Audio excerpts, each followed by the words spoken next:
Development Academy of the Philippines Graduate School, si Dr. Dizan. And of course, ang ating mga kasamahan sa IATF from the Department of Health, si Dr. Alethea de Guzman at si Dr. Abilino ng Epidemiology Bureau of the DOH. Maraming salamat, Secretary Duque, for cooperating with the DILG. And of course, our colleagues from the Philippine National Police, led here by Police Brigadier General Roderick Armamento. Congratulations, General, on your promotion. 1-star ka na, malapit ng mag 2-star yan. At sa ating mga kasamahan din sa local government sector of the DILG, in particular, ang ating hinahangaang mga mayor, si Mayor Benji Magalong of Baguio and Mayor Binay of the City of Makati. Ito pong programang ito na inulunsad ng Development Academy of the Philippines at ng DILG ay para po mabigyan ng tamang kaalaman ang ating mga local government units, particular po ang mga contact tracing teams na binuo ng iba't ibang mga local government units. Alinsunod po sa naging kautusan ng IATF, wherein ang mangunguna sa contact tracing ay ang mga local government units. At alam naman po natin na hindi po ito normal na ginagawa ng mga LGUs. Ito pong contact tracing ay bagong kautusan sa kanila dahil hindi pa naman po tayo nagkaroon ng ganitong kalaking krisis sa ating buhay.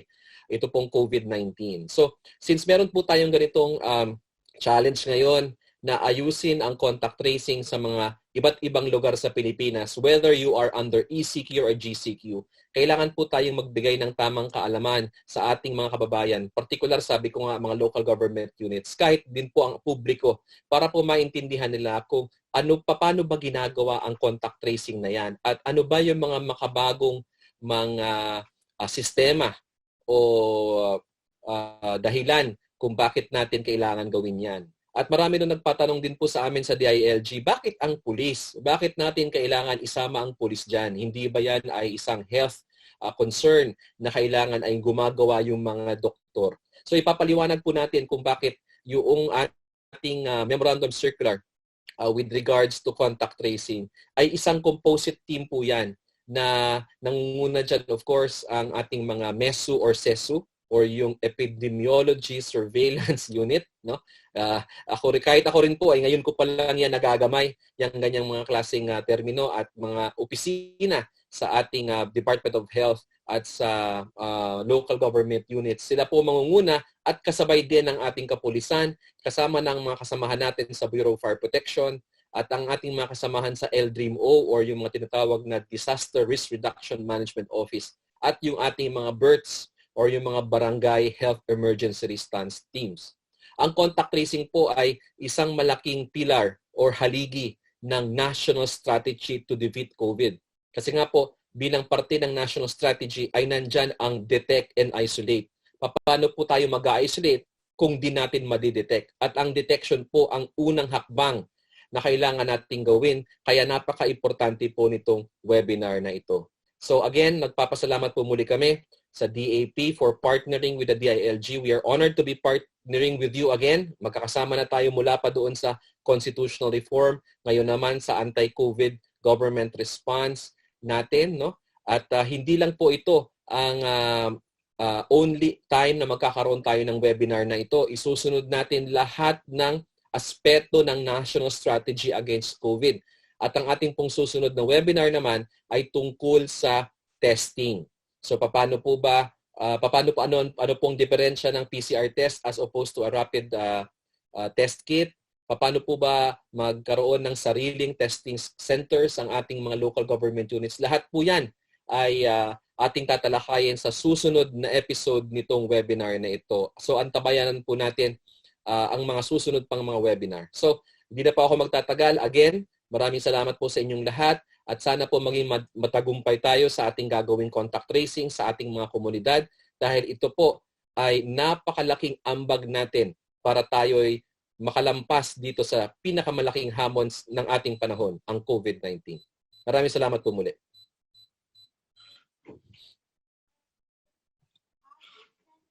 Pasensya na, medyo meron tayong Dean, we can hear you now. Nakamute po kayo din. Okay, maraming salamat Usec dyan, no? And susuporta palagi para sa Inang Bayan. Nandito po tayo.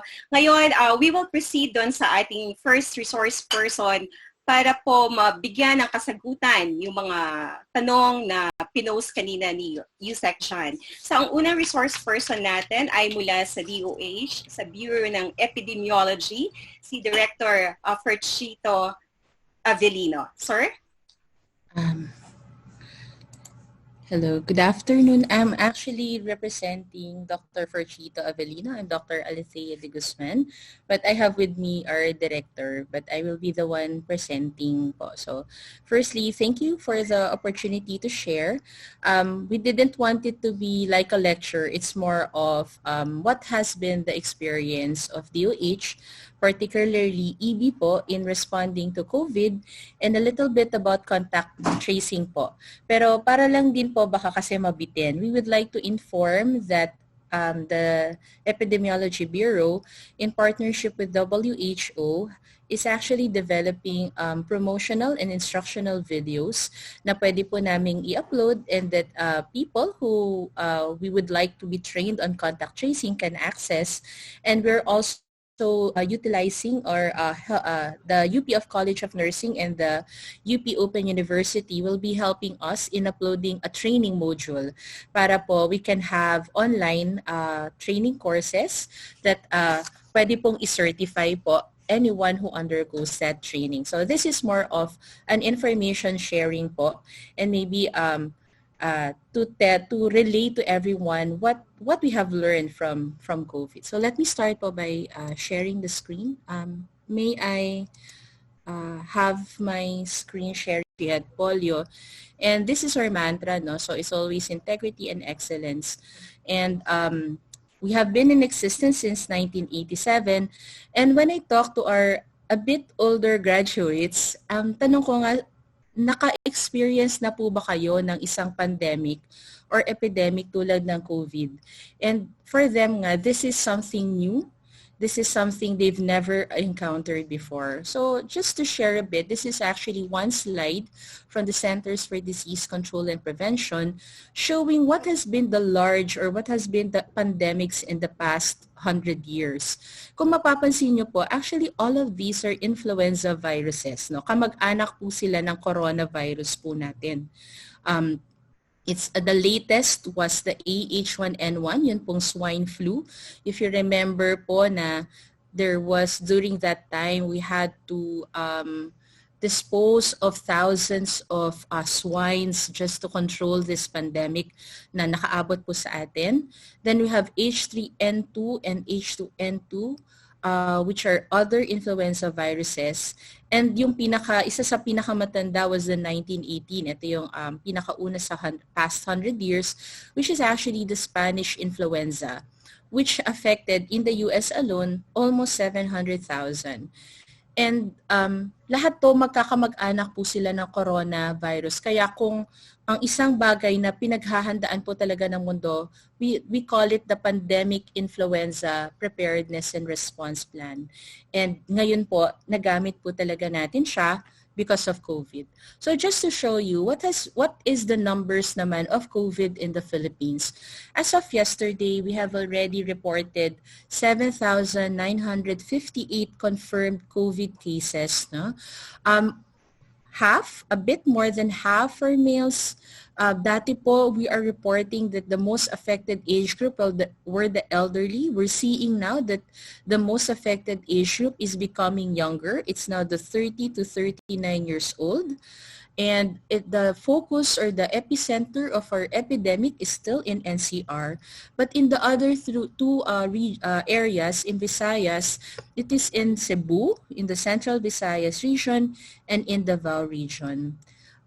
We have recorded 530 deaths, bringing a total of leading to a CFR or a case fatality rate of 6.7%, meaning for every 100 cases, there will be almost 7 people who will die from COVID, no? But I would like also to focus on the fact that actually a greater percentage are asymptomatic or present with only very mild signs or symptoms, no? Yung iba nga po, fever lang yan, cough lang yan, sore throat lang po yan.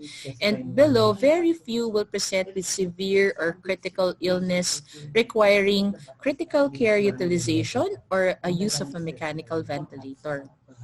Okay, let me talk about flattening the curve. Ano po ba itong palagi na lang po kasi na pag-uusapan na flattening the curve? This diagram shows on the left side a very high peak. This is the peak that we want to flatten. Our modelers are saying if we did not do anything at all, no, hindi po tayo nag-social distancing, hindi po tayo nag-community quarantine, walang respiratory etiquette, hindi tayo nag-test, no? Hindi po tayo nag-test. Actually, the number of confirmed cases in the Philippines will reach a peak of more than 3 million Filipinos who will be affected or become infected with COVID. However, we were able to institute a number of interventions. That is why in the latest IATF, what we're saying is we're starting to flatten or bend this curve. We will not be expecting to see a peak of 3 million Filipinos, but always the caveat that if the current interventions, if we practice the recommendations being provided or given by government, we will continually decrease the additional number of confirmed cases in the Philippines. Why is it important that we flatten this curve? Remember, in the Philippines and globally, hindi lang naman po COVID ang problema. We have women getting pregnant and need to be assured of safe delivery.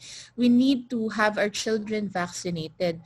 There are other medical conditions, especially chronic lifestyle-related conditions that we need to take care of. So if our health system is overwhelmed, this 3 million affected COVID individuals, then paano na po yung response natin sa mga non-COVID na medical problems natin, no? So we cannot overwhelm our health systems because we have to have essential health services that has to be continually provided. So in the past 3 months siguro po, no, parang ang tagal, pero kung tutuusin, hindi pa nga po tayo nakaka 1/4 halos or papakalahati pa lang tayo ng taon. Pero ito po siguro yung 3 bagay na natutunan po namin. Firstly, diseases, especially COVID, knows no borders. Una, quality data is knowledge and eventually it is power. And lastly, we need a whole of society approach so that we'll have timely, effective, and transformative responses so that we can eventually crush this pandemic. So let me go through it one by one po. This map is a global map showing saan-saan po ba at ano-ano po bang bansa o teritoryo ang affected ng COVID. Kung makikita nyo po, yung puti po dyan, yan na lamang po ang mga bansa o teritoryo na hindi pa po nagkakaroon ng kaso ng COVID. So this is basically almost all of the countries and territories in this world. Wala na pong pwedeng magsabi na I'm safe, I'm immune, I will never be affected by COVID. It may really come to a point that all of the countries will have at least one confirmed case of COVID. And in the Philippines, no, at titingnan po natin yung data sa kanan who are affected, no. It started with China, but right now it's USA, no. Sabi natin one of the most powerful. Actually, they were ranked number 1 in terms of pandemic preparedness, but they're now leading this race to the number of COVID cases, no, followed by Italy and Spain. And ang ating global case fatality rate, while in total 6.9% lang, or there will be almost 7 out of 100 people infected who dies. It is a bit lower in USA. This is almost the same as the numbers here in the Philippines, but in Italy it is much higher, no? So it cuts no borders. It affects all age groups, no? From the very young to the very old. It affects almost equally males and females. Hindi niya pinipili kung anong nationality mo, kung anong race mo, mayaman ka ba o mahirap, nasa posisyon ka ba o wala. So anyone can be infected or affected by COVID. No? And in order for us to effectively respond to COVID, one of the things we really wanted to emphasize is there is no effective response without quality data. For the past months, the Epidemiology Bureau has been it has been a challenge for us to provide the complete and timely information required by our decision makers so that they really have enough information to make these correct decisions, no? Gusto ko lang pong ipakita how data used to be transmitted, no? Data will emanate from the Epidemiology Bureau. So we receive all reports of sino-sino po ba itong confirmed or positive cases natin. And it is ladderized, no? From the Epidemiology Bureau. We transmit it to our regional epidemiology and surveillance units who then transmit it to our local, yung mga probinsya natin, syudad, munisipyo na concerned, no? And eventually, that data will be given to the contact tracers in our LGUs. What has been our challenges? This ladderized information flow is always too slow. Can you imagine how long it takes from EB hanggang sa eventually makarating siya kay mayor, kay governor, or kay municipal or city health officer na meron pala siyang kaso na kailangan niyang imbestagahan at kailangan niyang simulan ng contact tracing, no?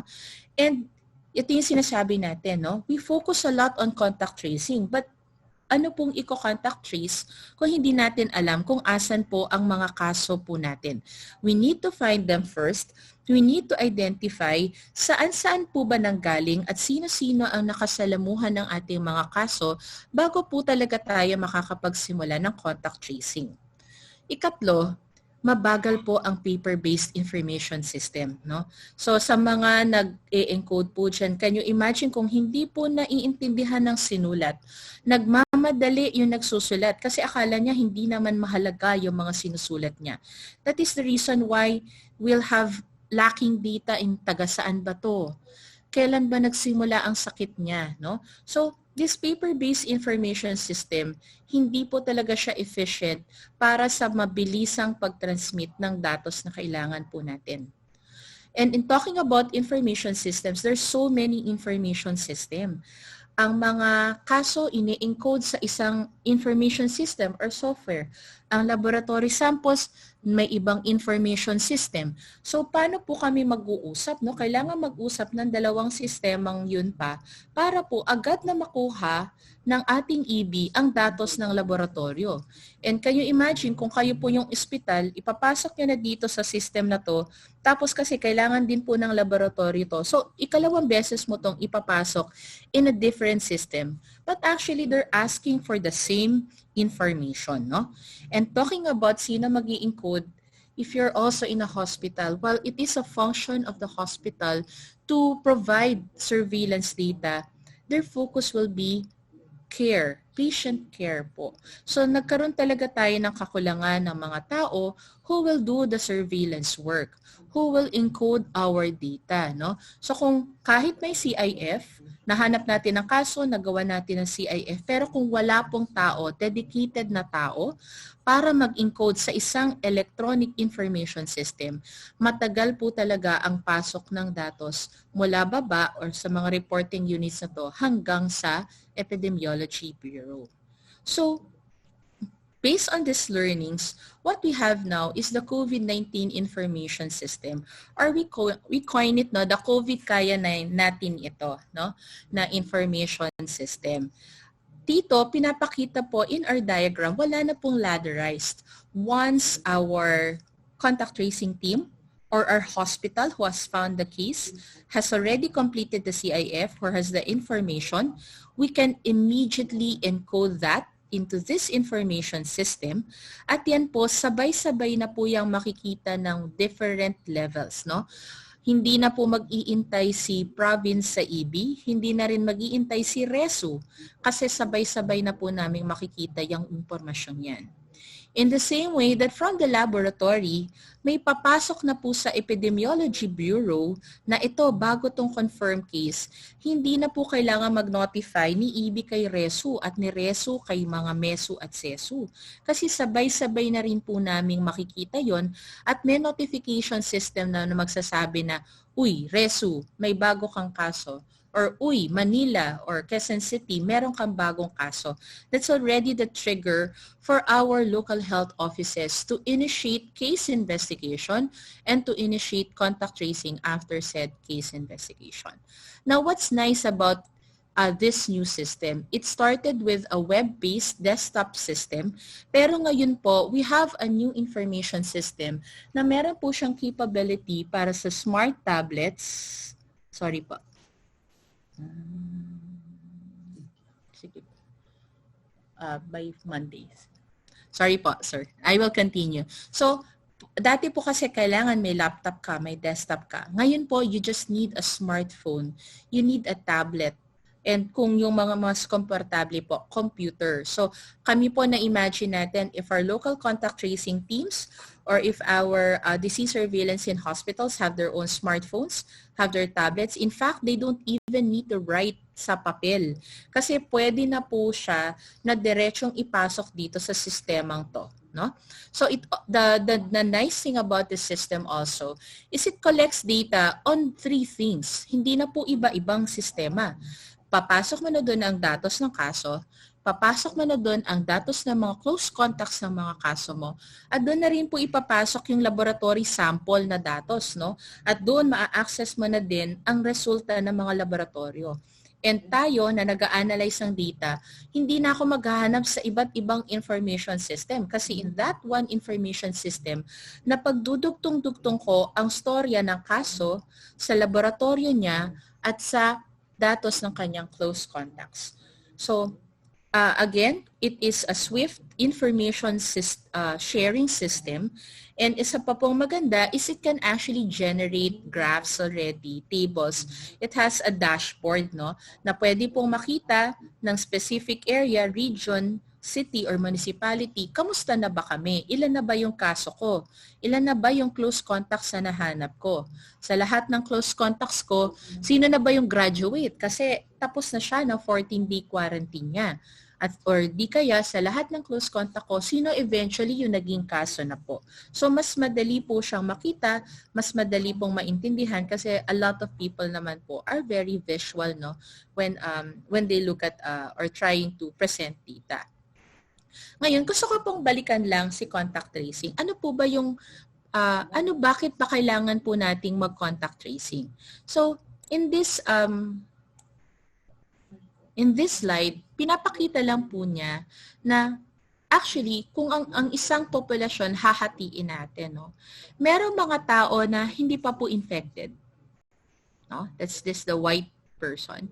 Pero meron din mga tao na infected na siya, pero hindi pa siya nakakahawa, no? Kasi wala pa po silang mga nararamdaman, no?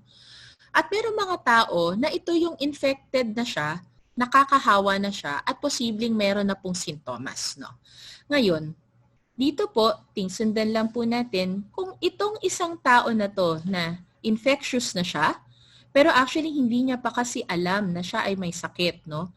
So kung wala po tayong ginawa, eventually, magkakaroon na siya ng sakit, magkakaroon na siya ng sintomas, at yung mga katabi niya po na circle, isa-isa niya pong mai-infect hanggang sa halos lahat po ay magkakaroon na ng infection because of COVID, no?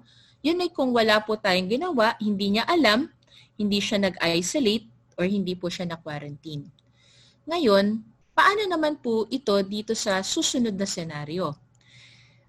Itong isang taon to na infected na siya pero wala pa siyang nararamdaman, nahanap natin siya nung siya ay nagsimula ng magkaroon ng mga sintomas. At dahil nahanap natin siya, na-contain na natin kasi hindi na siya makakahawa pa sa iba. Na-isolate na po natin siya. So, posibleng dadami pa pero hindi kasing dami, no? Nung kanina na hindi natin siya in-isolate. Pero makikita nyo po, madami pa rin po siyang nahawaan, no? Kasi ang tagal pa bago natin siya nahanap, inintay pa natin bago siya naging symptomatic, bago natin siya i-advise na mag-quarantine or isolate. Now, this is where close contacts or contact tracing comes in. Close contacts are people who were exposed to a confirmed case. So, posibleng may nararamdaman na siya o wala nung panahong mahanap natin siya. Ngayon, kung sa panahong yon, no, sa panahon o sa oras na tayo na close contact, nahanap na natin siya, hindi na natin siya inintay na magkaroon ng sakit o sintomas, hindi na po kakalat kasi hindi na siya magkakaroon ng tsansa na makatransmit sa iba pa, no, na kasama sa bahay, kasama sa trabaho, or kasama po sa iba't ibang events. So the purpose of contact tracing is identifying possibly infected people and limiting their transmission because we are already isolating and quarantining them. Okay. I keep on talking about isolation and quarantine. What about testing? Testing is very good because we want to know sino po yung kaso at hindi po talaga kaso. But given the limited resources we have in testing, the first step po talaga is finding these cases, isolating them, finding these close contacts, and also quarantining and isolating them. They have to observe the 14-day quarantine period. And though they will get tested, some will get tested because they become symptomatic, while others will not get tested because they're not symptomatic. But because they observed that 14-day strict quarantine period, we are assured that they will not be infecting other people po. I emphasize po, strict quarantine. Pag quarantine po, pag sinabing sa kwarto ka lang, sa kwarto ka lang. Hindi po kasi pwedeng makisalamuha sa iba't ibang tao.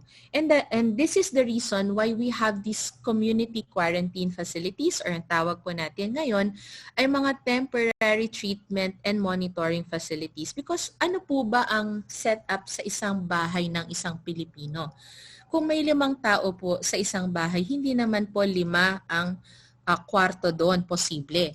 In fact, more than a lot of Filipinos will have single dwelling, no, na mga accommodation. So how can you really practice strict home quarantine kung iisang lugar lang ang pinag-uusapan natin, no? So yung mga ganun pong senaryo na ang isang individual, isang close contact, hindi niya talaga po mafulfill yung pangangailangan na strict quarantine, sila po yung kinakailangang ilipat po natin sa isang quarantine facility para assure tayo na una, hindi niya mahahawaan ng mga kasama niya sa bahay at mas maaalagaan siya in this temporary treatment and monitoring facilities. Now, just to show you something a bit more graphical, so ito pong dulo, if we didn't do any contact tracing and we started out with just this one confirmed case, kung wala tayong nahanap, hinayaan lang natin siya, no, na to also infect other people kasi hindi natin siya in-isolate, hindi natin hinanap ang close contacts, ganito karami ang posibleng maging kaso with just one confirmed case. But if we do contact tracing and we're identifying these contacts, we're able to assess who should be quarantined, who should be isolated, then can you just see, iilan lang po talaga ang posibleng makalagpas kasi hindi po natin siguro mahanap lahat.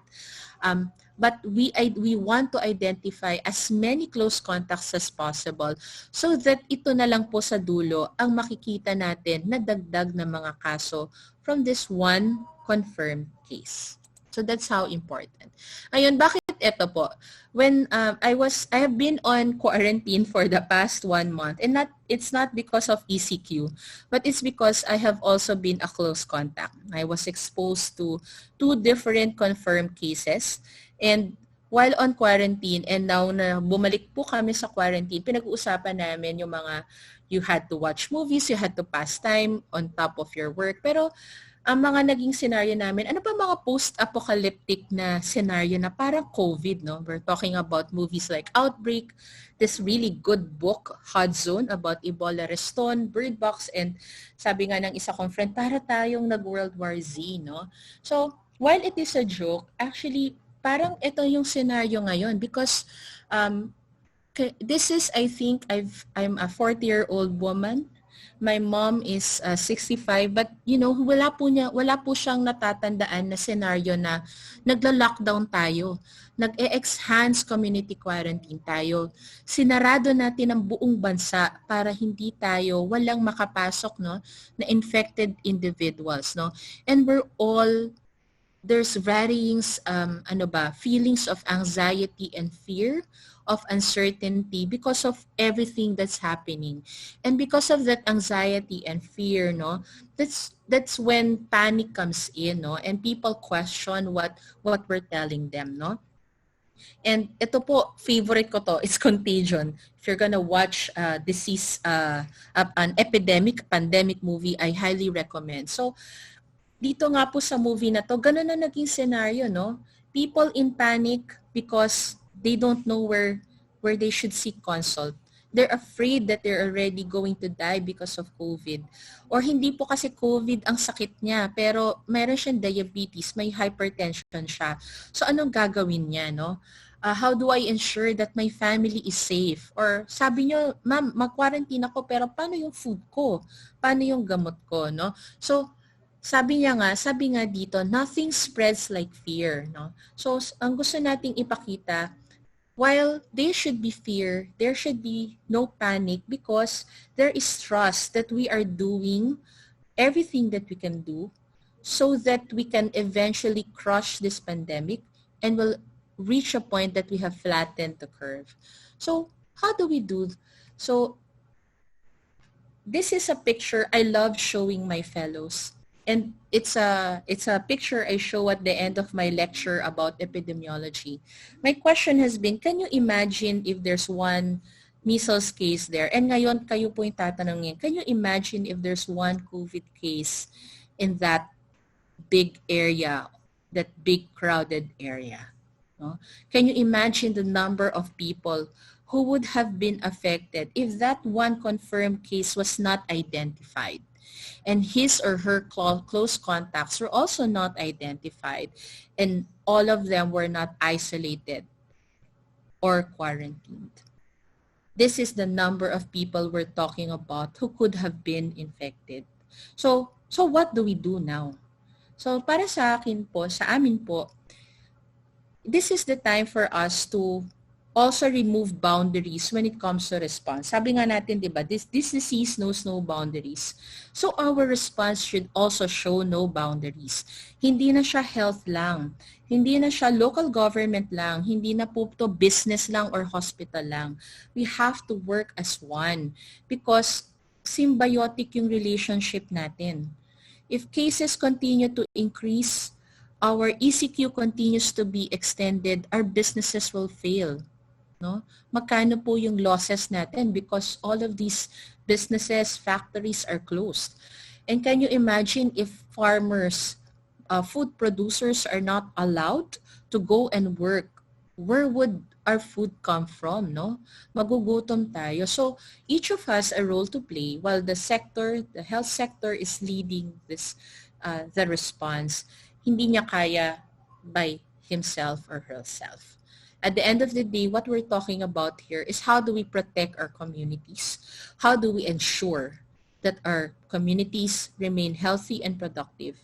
And eventually, kung ano man po yung sinasabi natin new normal, it will be a new normal where we remain to be one healthy, productive Filipino community. So that ends the presentation. Thank you very much. And good afternoon to all po.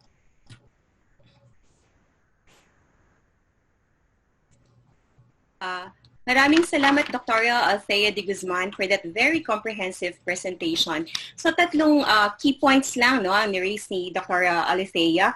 First, disease knows no boundary, no, or borders. Ang pangalawa, knowledge sharing, pinaka-importante ito. At ang pangatlo ay the whole of society or whole of government approach ang kakailanganin natin. So ngayon alam natin, no, ang role ni Bureau of Epidemiology. Sila pala yung disease detectives. Ngayon naman po, pakinggan natin, ano ba ang role ng Philippine National Police dito? Nagtataka din tayo, kasi dapat si DOH, kasi siya yung lead agency doon sa pag-control ng ating health crisis. Pero ngayon, pakinggan natin si General Roderick Armamento, Deputy Director ng Criminal Investigation and Detection Group. Sir?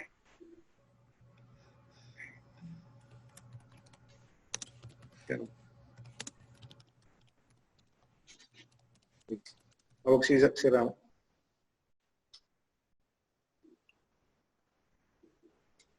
Okay.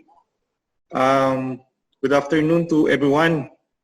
I am Police Brigadier General Roderick Armamento, ang Deputy Director po ng CIDG for Administrations. Naka-play na ba? And we were tasked to share our contact tracing strategy. Actually, ang ipipresent po namin are our experiences when CIDG became part of this contact tracing strategy.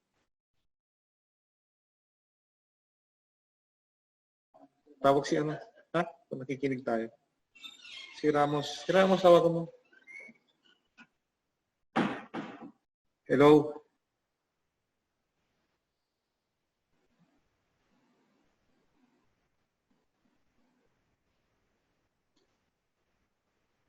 Sandali ha, nawala lang yung signal namin.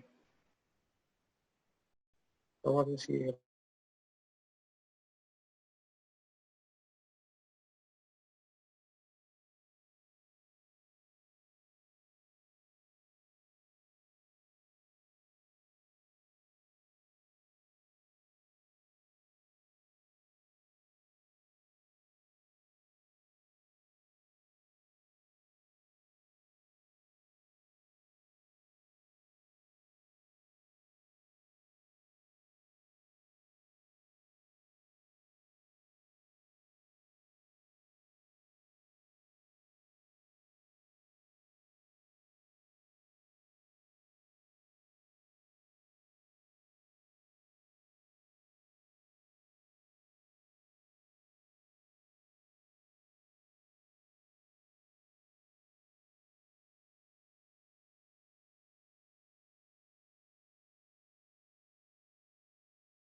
Okay.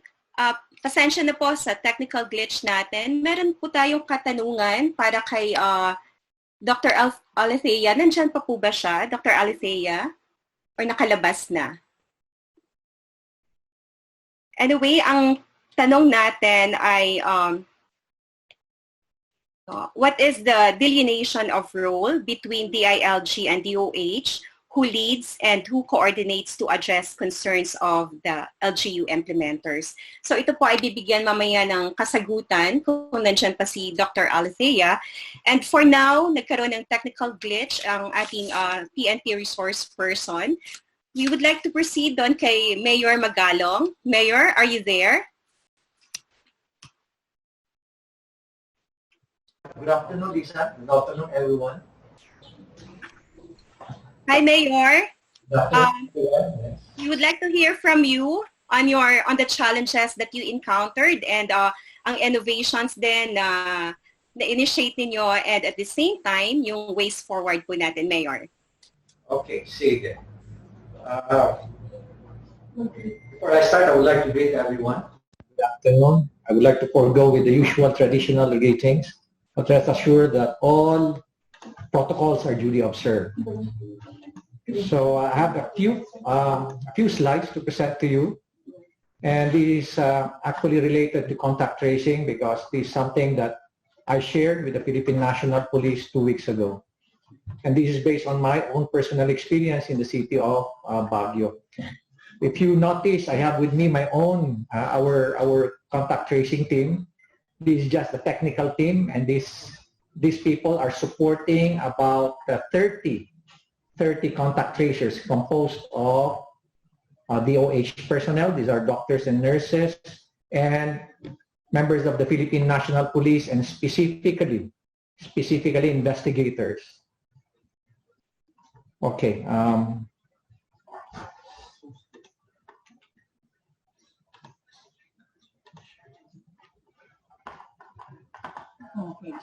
Let me now start with my presentation.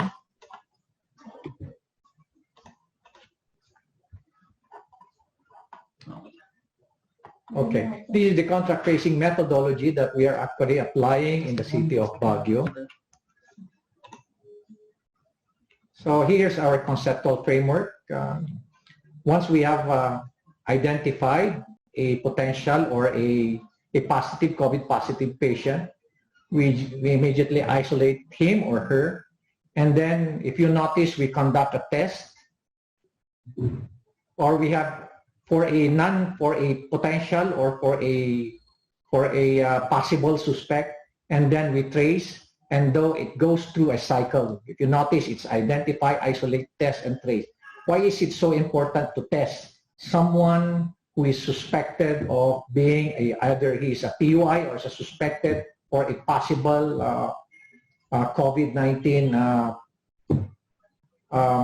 patient? Next. Okay, these are basically our principles in contact tracing. One is there should be a seamless collaboration between law enforcement and health authorities. You know, during the first stages of contact tracing, we know that, and we observe, na nagkakaroon kami ng problema rito sa ating mga doctors and nurses. They're doing an amazing job. It's just that they don't have the investigative mindset. Unang-una, gusto kong i-emphasize sa inyo na dito sa contact tracing, it is very similar to investigating a serial offender or a serial criminal. And the only way to be able to track them down and trace them is to have that investigative mindset. And that is the reason why I've decided that law enforcement investigators should come in. Pero hindi lang yun. There is a need and there is a special skill that is inherent or acquired in each and every investigator, and I will be mentioning that later on. But what is important is health authorities should work closely with our law enforcement investigators, and in this particular case, we have the Philippine National Police and a special investigative unit, which is the CIDG. During our reviews of, because we conduct a contact tracing meeting once or twice a week, we found out that if you leave it solely to the health authorities to conduct the contact tracing, there are a lot of gaps and misses. And that's the reason why one of the gap fill measures that we did was to partner them with investigators. Second is mass testing is critical to contact tracing. When I say mass testing, this is extensive testing. Because if you notice, when you follow or trace one particular contact, biglang magkakaroon ng branch out because one particular patient or COVID positive case would generate several branches yan. Tapos yung first level niyan, mag-generate ulit ng ilang branches yan, mag-branch out ulit yan. Now, kung napakarami na niyan, from one particular source and you have very limited resources, isipin mo na lang, para ang bulag na sinusundan mo lahat yan. And can you just imagine how many people do you have to employ or deploy? That is just one particular case.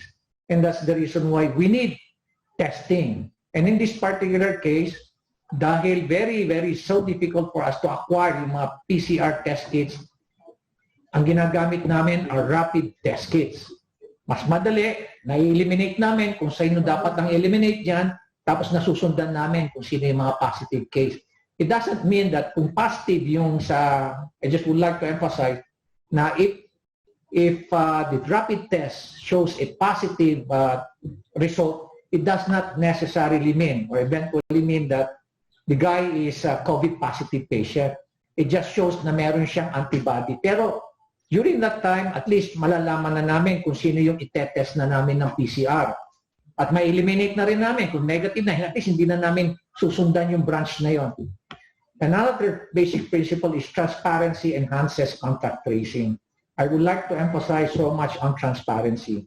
Bakit? Because if a COVID positive patient or a COVID positive case voluntarily reveals himself, reveals his identity in public, practically 50% or more than probably ng contact tracing na accomplish nyo na.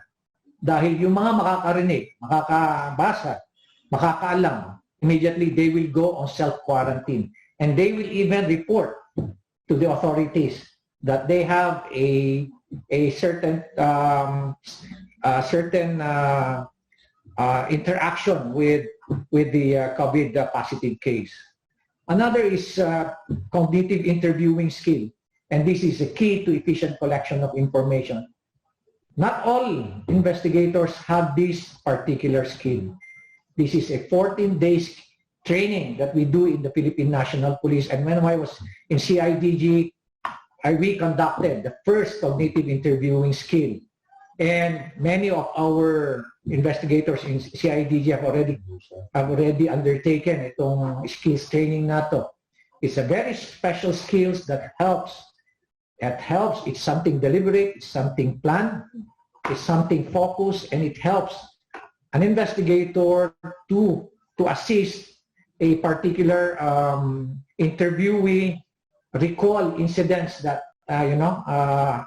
incidents that happen, or it's a memory recall na skill. And one more thing is because of the methodology, mas marami siyang nakukuhang information sa isang interviewee. Based on our own experience, pag someone who has no cognitive interviewing skill, he probably gets only about 25% ng mga critical information na kailangan niya makuha sa isang particular na subject. But with this type of skill, pwede niyang expand pa yung kanyang makukuhang information by as much as 75% to 80%. And can you just imagine an additional 50% or let us say additional 60%? That is critical. And finally, one of the important basic principles is the use of technology. We're using analytical tools. We're using a certain type of analytical tools that establishes patterns, trends, and networks. And at the same time, we're also using a GIS platforms for geospatial analysis. And I will be explaining that later on. At this point, do you have any questions? So, the contact tracing of the city of Baguio has three components. Meron tayong tinatawag na COVID-19 system. This is the mobile application. This is how we collect information. Bawat contact tracer, either he is a policeman, either is a member of the health authority, either a nurse siya, doctor siya, yung system, yung application nakalagay sa kanyang cellphone o nakalagay sa kanyang notebook. At yun ang ginagamit niya. Meron ng application din that marami nang he has to fill in or fill out pala yung mga form, mga information do sa mga requisite na fields.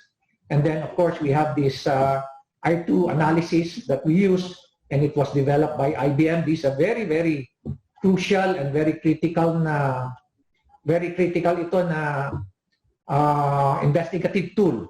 No? And finally, we're using a quantum GIS for geospatial analysis using certain types of algorithms and significant tests. Okay, ito na yung makikita nyo, yung pag-collect namin ng information, we're using a dashboard. Or with all this information that we collect, immediately, ito yung mga na-generate niya, automatically generates a dashboard. Ito ang dashboard na to, it is for public viewing.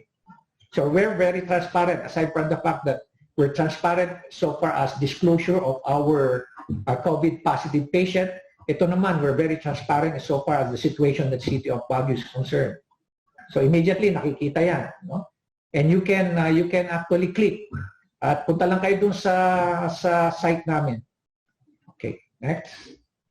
This is the content of our, if you look, this is basically the content and the fields that you see in our mobile applications. So lahat itong mga information, these are what you call, ito yung mga naka-column na to, these are the attributes.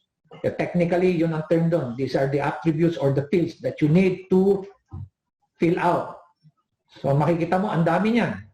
There are about how many fields? 80. There are about 80 fields. So medyo matagal, pero kailangan mong i-fill out lahat yan. Ganyan kami kasipag. At ang isang pinaka-importante rito, if you have this site, yung longitude and latitude.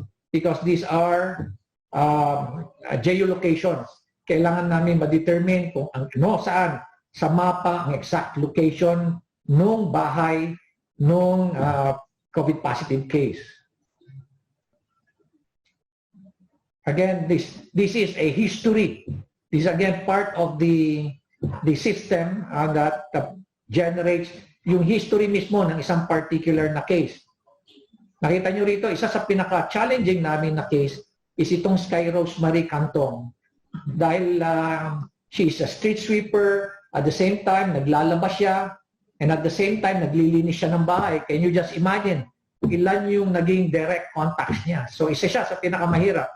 Another is, kwan pa siya, ang case pa niya is, meron pa siyang isang anak na kasama, about 8 years old, na very delicate din yung situation. No? And the third is, battered din siya, battered wife. So can you just imagine yung situation ng bata na yan, si Miss Rosemary Canco. So this is a very challenging case sa amin. And we have about how many tests pa niyan? Mga 100, around 150 plus ang kanyang direct contacts. So marami rito ang nag-quarantine nung nalaman namin itong case na to. Again, we're showing you some of the contents, yung fields and attributes of one particular case, including kanyang mga lab tests, and we can actually monitor pati yung quarantine dates. Sir, questions from the people, sir. Yes. What is the current deployment or coverage of NCOV-19 system in Baguio? Baguio City lang yan. This is a system that we're using in Baguio, but ito nang ginawa namin dito because 2 weeks ago, I was invited to the Philippine National Police in Camp Crame. So, in-emphasize ko na to because 3 weeks ago, I believe, let's go back 3 weeks ago, I had the chance to be in the National Task Force meeting with Secretary Galvez and the DILG officials and the OH and some consultants. And during an online meeting, I presented our contact tracing best practices. Immediately, grinab kagad yan ni Secretary Galvez at nirelay nga namin ito sa DILG. Very open ang DILG. That's the reason why probably isa yan sa naging factors kung bakit na-convince si Secretary Anyo rin na talagang kunin na lang ng DILG yung lead sa pag-contact trace and appointed or designated the Philippine National Police to take the lead dito sa contact tracing na to. Again, it's important pa rin na yung local chief executive or someone appointed by the mayor or the governor should always be there to provide leadership dun sa kanyang contact tracing team. So, we shared already itong system na to ng NCOV-19 system, itong collection system na to, information collection system, was already shared with the Philippine National Police. Another question, sir, from Sir Alex Brillantes. Yes. Doctor. Later, Can pwede you tayo finish my later naman tayo. presentation before I answer yung mga question? After the presentation ng ating resource persons. Yeah, Mayor, okay. I hope you will stay with us for the open forum later po. Okay, sige. Thank you. Tapusin ko muna yung presentation ko, no? Yes, Mayor, please. Next. Okay, ito naman yung aming geospatial analysis using a certain type of application na GIS din. Para makatipid kami kasi it's so difficult for us and it's so expensive to be using itong mga high-end o talaga branded na GIS platform. So we're using a quantum GIS. And mas marami lang yung mga i-click mo but halos pareho rin yung na-generate niyang analytics dito. And you can notice yung mga pula dyan, yung mga red, those are the positive cases. Yung mga green naman, ito yung mga cases namin na naka-recover na. Well-recovered na sila. Itong orange, ito yung mga probable. Ito yung mga dati nating PUIs na tinatawag, itong yellow-orange. Itong blue naman, ito yung ating mga PUMs. O ngayon na, tinatawag natin dito, ito yung mga possible na cases. At dito, nakikita nyo lahat ito. Later on, ipapakita yung numbers, that is the districts. Don't worry about the numbers, these are the districts. So basically, visually, you can actually determine yung extent ng potential infection at yung extent ng coverage ng mga positive COVID cases. So you should understand that you can actually manipulate these maps. Makakaya nyo rin manipulate itong mga overlays na to. So you can isolate para at least mas maganda yung inyong analysis. Ano? Sometimes we are using algorithms to determine or to show yung mga heat maps at yung mga, meron technical terms yan, yung mga near hierarchical cluster analysis. But these are highly technical na mga methods na ginagamit namin to really analyze.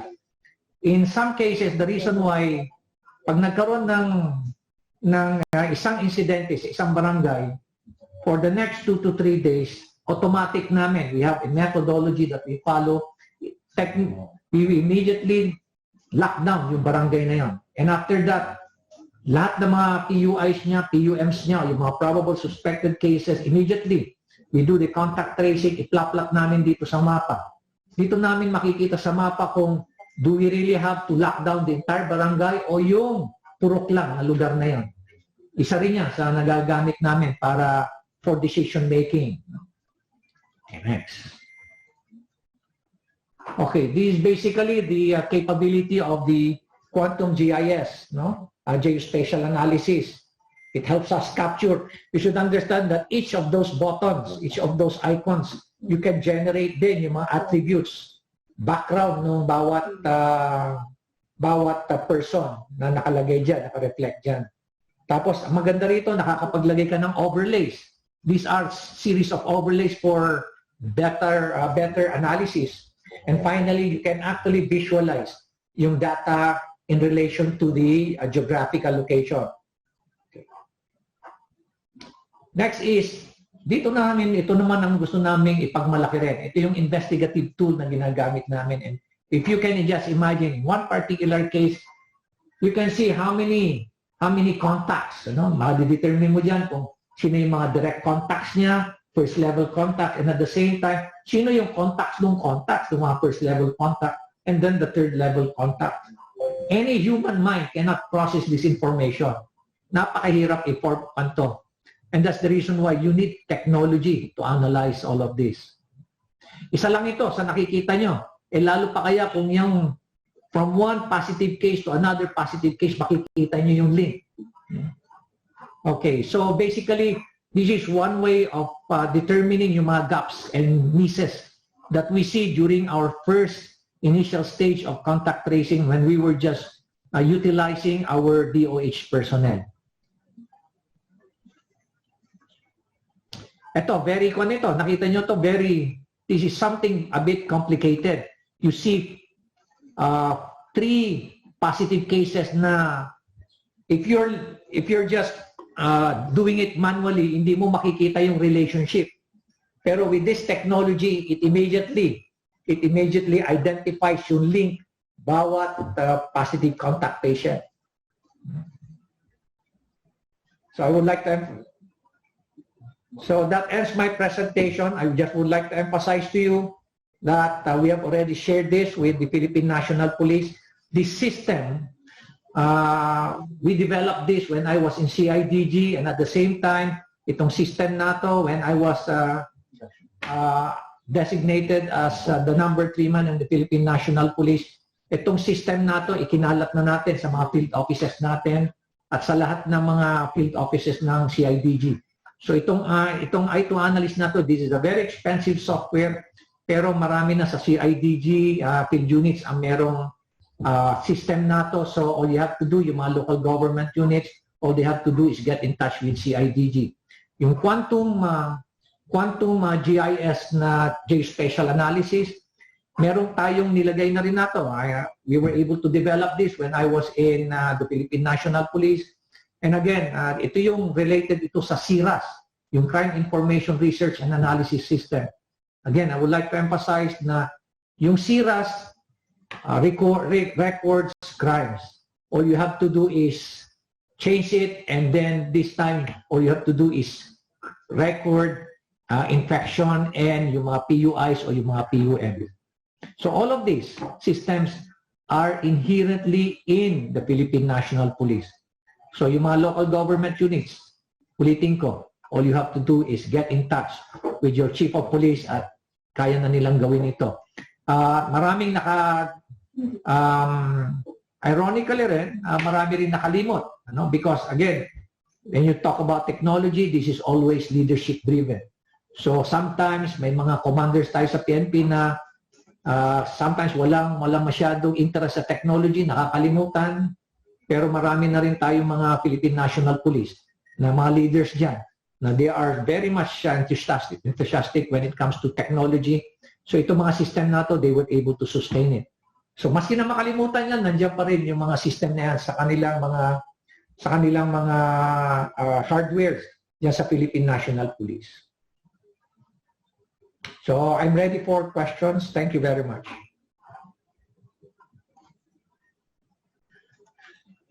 Okay. Maraming salamat, Mayor Magalong, for that very comprehensive presentation at yung pagbigay mo ng mga initiatives sa Baguio City. No? Later on po sa open forum, I hope magstay ka sa amin kasi doon natin ilalagay lahat ng mga tanong. So just 3 important points. Nirin si Mayor Magalong. First, yung seamless collaboration. That's very important, no? Kasama doon ang leadership natin. And the mindset of being an investigative individual, no? At ang pangatlo, of course, yung data analytics. Kasi nasa 4th Industrial Revolution na tayo, kailangan natin yung information, yung flow of information dapat seamless. Okay. So ngayon naman po, pakinggan natin si Mayor Abby Binay mula sa NCR tungkol sa kanyang mga na-encounter na challenges and at the same time, ano yung mga initiatives na na-introduce niya and ang ways forward. Mayor Abby, are you there? Sorry. Hi, Mayor. Good afternoon. Good afternoon sa lahat. Magandang hapon sa lahat ho ng nanonood ngayong araw na to. I'm a one-woman show. Wala ho akong team. I'm actually working from home. I would just like to share the platform that the city has developed. It's called our COVID platform, which automates the process of patient monitoring. Hindi lang ho yung contact tracing ang importante ho sa amin, but also to ensure the needs of our COVID patients. So I will just share my screen. Pa-enable lang po yung share screen. Okay, PDF here.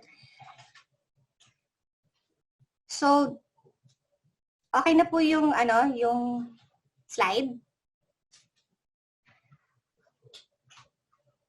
So, this is an open system that was developed by the University of Makati students.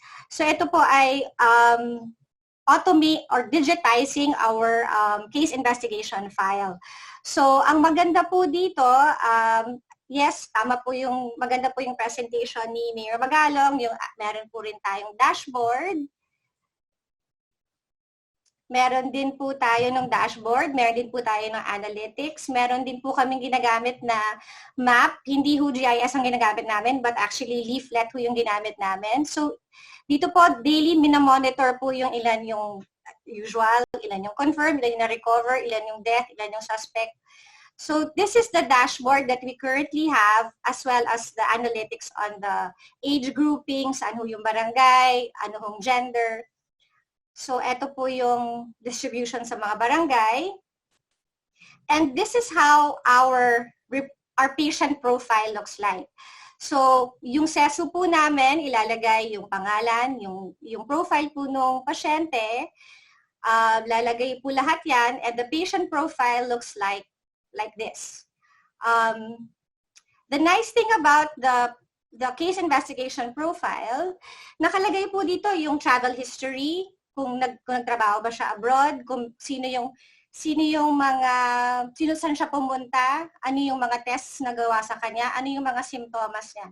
Ang maganda din po dito ay pwede po din na yung pasyente, bibigyan po namin siya ng access sa platform para siya na po ang maglagay kung anong nararamdaman niya sa anong araw na to, ano yung fever, yun pong monitoring na ginagawa po ng SESU, imbis na 2 araw ginagawa ang pagtawag sa kanila, mababawasan ho ng 1 araw na lang just to check up on their needs. So the medical history is also included. Kung meron pong comorbidity yung pasyente at yung mga kasama din po niya na close contact. So if you can see, naka-specify po dito kung saan ho siya pumunta, saan siyang lugar, anong araw. This is all part of our contact tracing. So pati po yung close contact information profile, meron din po yan, which is essentially part of our PU-MPUI monitoring. So eto po yung sinasabi ko na patient symptom daily monitoring. Pwede pong sila na lang ang maglagay, yung pasyente na lang po ang maglagay doon sa platform kung ano pong nararamdaman ng pasyente. So, another feature that we developed for the platform is not just contact tracing, but kung meron hong kailangan yung pasyente, example, kailangan ho niya, wala na ho siyang makain. So, pwede po siyang pumunta sa platform o pwede siyang tumawag sa hotline.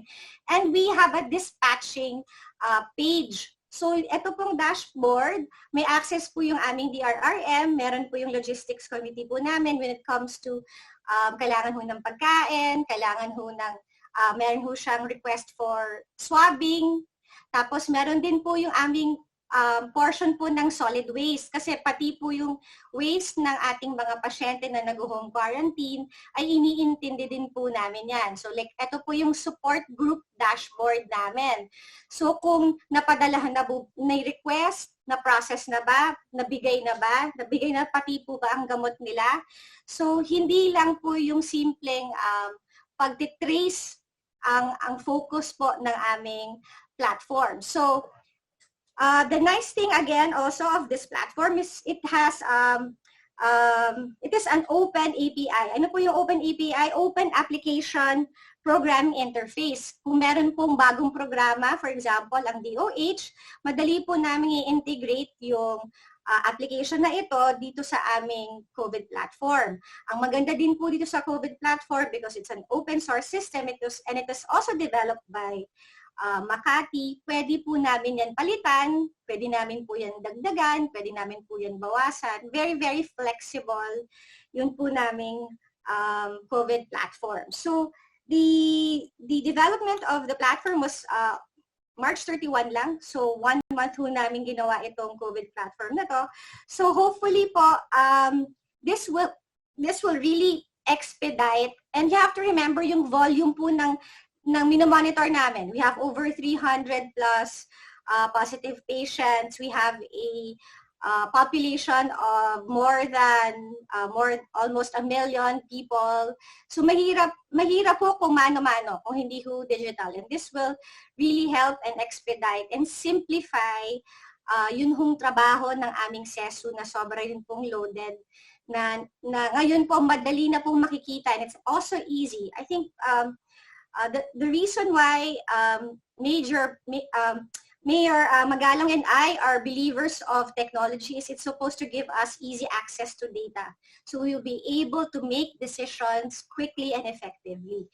And precisely because we have the right data on in our fingertips. So ganun po importante po sa amin, hindi lang ho yung contact tracing, but also to make sure that the patients, even after they have recovered, we still monitor them. So yun po yung aming COVID platform for Makati. Thank you.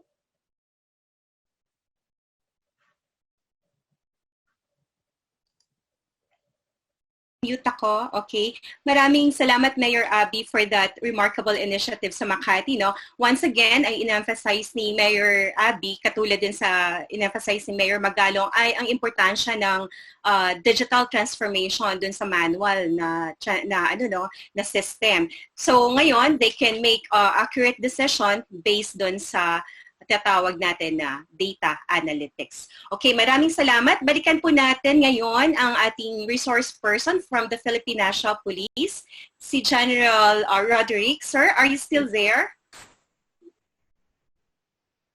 Yes, ma'am. Magandang hapon po sa inyong lahat. Pasensya na po kayo kanina kasi nagkaroon ng technical problem sa namin. So, okay na po ngayon. Okay, sir. Thank you. Pa-share ng screen. Request kasi ng share ng screen. Pa-share po kami ng screen.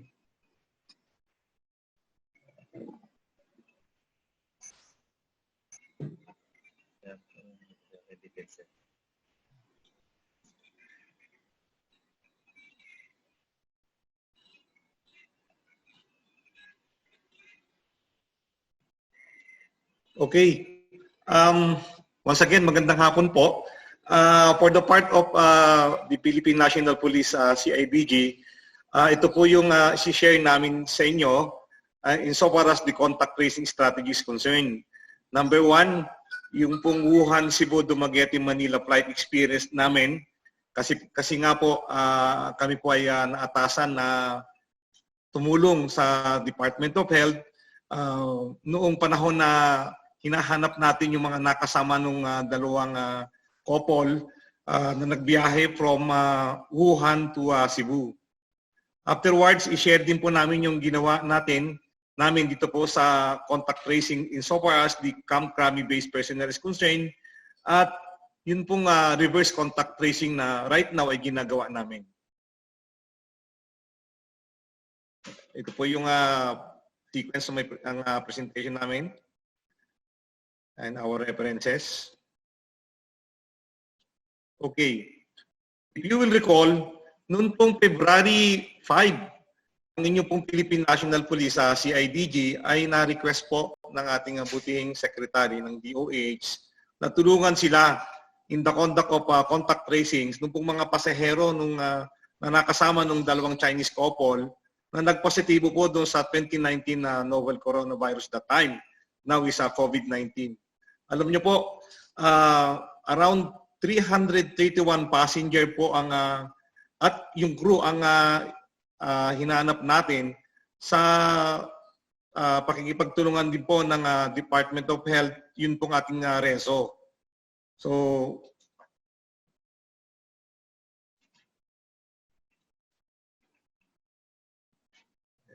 hyperlink. Ito yun. Okay. Ito pong nasa screen sa background there. Dito po nagsimula yon yung China Airlines na from Wuhan to Cebu na meron pong 138 passengers.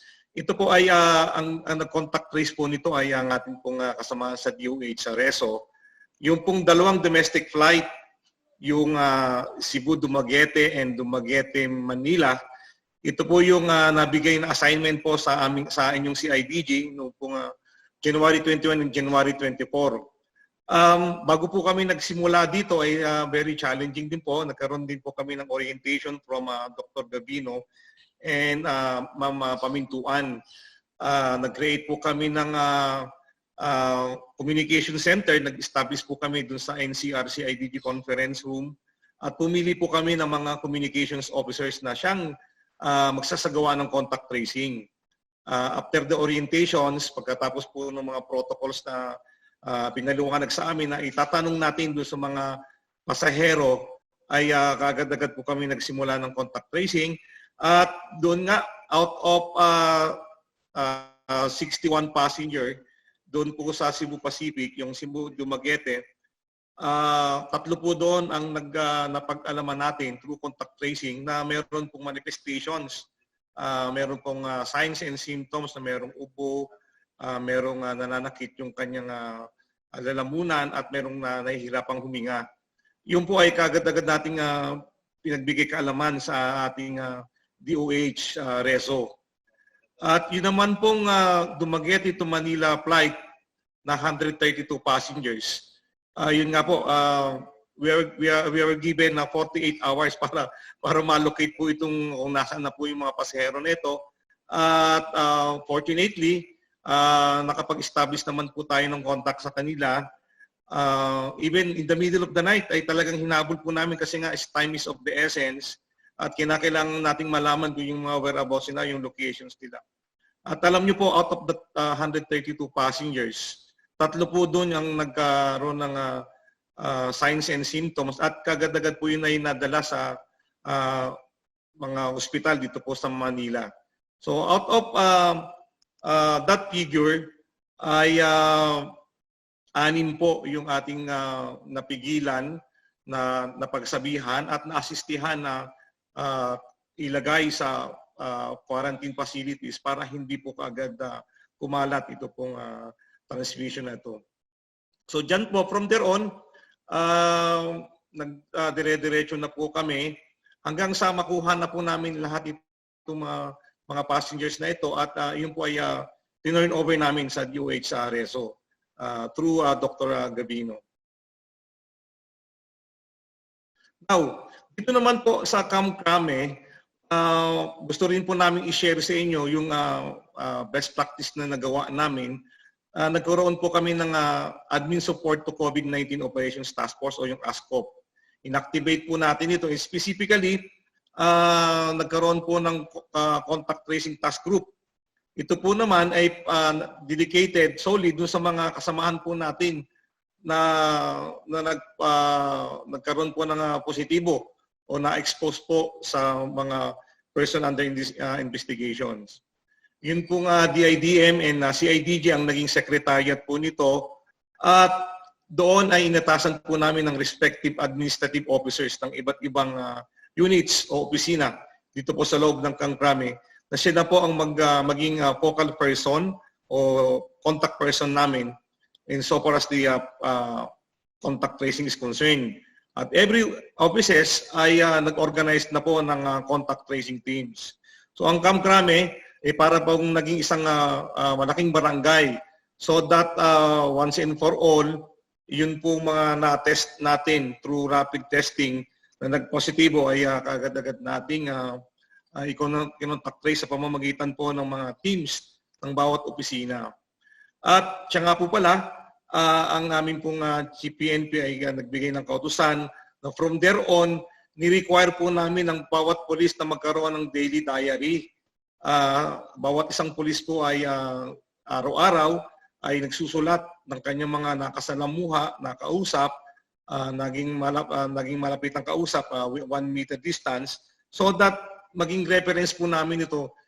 Kapag during the testing ay nagpositibo siya, yun pong daily diary kagad ng aming kinukuha at doon ay nagkaroon po kami ng panimula para matrace namin sino-sino pa po ba ibang mga kasamahan namin na nagkaroon ng close contact sa kanya.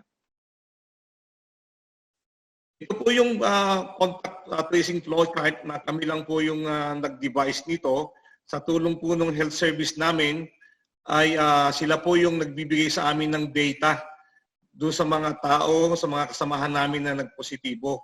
Kasi nga po bilang frontliner ay talaga pong doon po talaga yung risk at na isa sa kasamahan namin ay posibleng magkaroon o mahawa din ng COVID-19. So as soon as makuha po namin yung listahan sa pamamagitan po ng mga admin officers ng bawat opisina, ito po ay pinagbibigay kaalaman namin, and then sila naman po ang nakikipag-usap doon sa persons under investigation o tested positive for rapid antibody test. Kasi during that time po, nagkaroon po it was decided na na the whole kamkrame ay ilagay po sa mass testing to rapid antibody test. So from there on, isinasubmit po namin yung mga close contacts, family members, office mates, and their status and whereabouts. And then afterwards, yung pong inilalagay po ito dun sa contact tracing sheet na tinatawag namin. And then ito po ay aming ibinabalik doon sa aming PNP Health Service. Alam niyo po ang inyong Philippine National Police, meron po kaming isang ahensya or unit na siyang nangangalaga po sa kalusugan ng ating mga kapulisan. So kapag may mga manifestations or may mga na-identify o nagsabi na meron silang mga signs and symptoms, ang health service naman po ang nakikipag-usap na sa kanila. Maaaring sabihan nila na magkaroon ng self-quarantine or magkaroon na mag-undergo na siya ng COVID test. At kapag ka naman po medyo severe or extreme, ina-advise na po natin na manatili sa kanilang tahanan at yun pong response team ng health service ay siyang pupunta upang asistihan, madala sa pinakamalapit na quarantine ang inyo pong member ng Philippine National Police. So much so, ito po yung best practice na ginawa namin at we find this very effective kasi nga po ay nalaman natin, natulungan natin, na-locate natin yung mga whereabouts at status ng ating mga kasamahan na nagkaroon po ng close contact doon po sa mga nagpositibo sa rapid antibody test. So in support to ASCOP, as of April 20 po, kasi po dito sa Kamkrami, nasa around 8,000 po kami at nakapagsagawa na po ng rapid antibody test na around 7,000. So may variance na lang po na 1,110. Now, as we go along, it was decided by the PNP leadership na mas lalo natin gawing transparent para maging effective yung contact tracing na ginagawa natin at kaagad-agad ay mapigilan natin, ma-identify natin kung sino yung mga kasamahan natin na nagkaroon ng close contact. So, yun po mga kasamahan namin, internally sa amin lang po, minarapat na po namin i-publish yung pangalan sa amin. Sa amin lang naman po yun, internal, so that lahat po ng nakakakilala sa kanya, lahat po ng mga kasamahan, ay siya na po ang magkukusang loob na magsasabi na, Sir, ako ay nakausap, ako po ay nagkaroon ng pagkakataon na maging nakalapit po doon sa kasamahan ko na nagpositibo sa COVID test. So in that manner, medyo gumaan po yung aming contact tracing dahil nga nakuha namin kaagad at na-identify namin at nabigyan ng kaukulang health advices yung pong mga kasamahan itong nagpositibo. So as of April 28, 88% na po yung nagawa natin sa contact tracing. Ito po yung mga pulis lang dito sa amin at ongoing na po yung 12% pa rin na right now is through the respective administrative officers at yung contact tracing team natin ay nagsasagawa pa rin po ng contact tracing activities. For other development, alam po natin yung contact tracing before, nung April 12, napabigay po sa Office of the Civil Defense o CD. It was designated by the Interagency Task Force at the time. However, ang inyo pong Philippine National Police CID ay patuloy po kami nagsasagawa ng contact tracing kasi nga po yung ating mga local government units, yung ating pong mga local chief executive ay hinihingi ng assistance ng ating kapulisan sa pagsasagawa ng contact tracing. So dire-diretso lang po yung ginawa namin. So that on April 18, we received a DILG memorandum circular na inaatasan po na yung pong aming chief of police sa bawat munisipyo at syudad ay siyang manguna sa pagsasagawa po ng contact tracing, and they are being directed to organize contact tracing teams. So on our part, bilang paghahanda po, bilang pagtalima po sa memorandum circular na ito, at our level ay naggawa na po kami ng oversight committee. Ito po ay nakadrap pa lang, pero ito na po yung aming inihahanda in case na a directive will be given to us na tumulong at sa pagsasagawa ng contact tracing. At the national level, ito po yun. May oversight committee na kami. And then, meron pong regional oversight committee sa bawat rehiyon. To be chaired by our, of course, regional director, at side by side doon pong ating regional interagency task force. At meron din pong secretariat na ating ilalagay sa bawat rehiyon para po siya po yung maging repository, siya po yung mangangalaga lahat ng mga data na makukuha sa ibaba. Meron din pong Provincial District Oversight Committee kung ito po ay NCR. At the Provincial Oversight District Oversight Committee will be chaired by the Deputy Provincial Director or as chairman. Kasi nga po yung Provincial Director at yung pong kanyang Deputy for Operations ay nakapokus doon sa ating pagsasagawa ng mga quarantine na pagsusupervise ng ating mga checkpoint operations. At ito na po yung contact tracing team sa ibaba. The contact tracing team ay pinangungunahan po ng team leader at meron po siyang monitoring center o secretariat headed by the Chief Investigations. Bakit po Chief Investigations? Sabi nga po ni Sir Magalong kanina, kinakailangan yung pagtatanong is meron pong cognitive skills or cognitive investigative skills na tinatawag.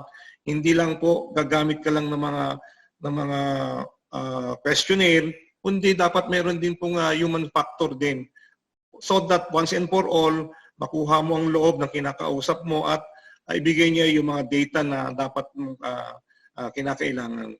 So the contact tracing team will be assisted by the City Health Municipal Officer as assistant team leader. Sa ibaba po noon, ito po yung membership na nabanggit na po kanina ni Usec Jonathan Malaya. Ang sinasuggest po namin ng Deputy Chief of Police for Administration as the action officer. Co-member po dito yung pong ESO, yung pong Epidemiology Surveillance Unit, local po ng DOH, the local health officer, representative po ng Bureau of Fire Protections, and representative po of DRRMC. And of course, yung pong ating tinatawag na BERT na nabanggit na rin po kanina, yung pong Barangay Health Emergency Action Response Team na meron po tayo sa bawat barangays. And then yung pong ating Public Safety Officer. Now, we are suggesting na in every 5 confirmed COVID cases ay magkaroon po ng isang contact tracing teams.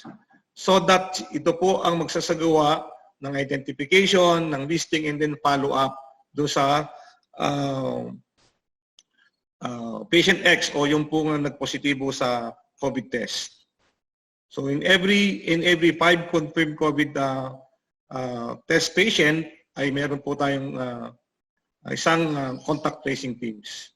So basically ito po ang napakasimpleng organisasyon sa ibaba ng na pwedeng ma-utilize po ng ating mga local government executive na sinasabi nga po kanina ni Sir Benji na kinakailangan po ng leadership dito para mag-function effectively at once and for all, ma-contact trace po natin ito pong mga taong hinahanap natin.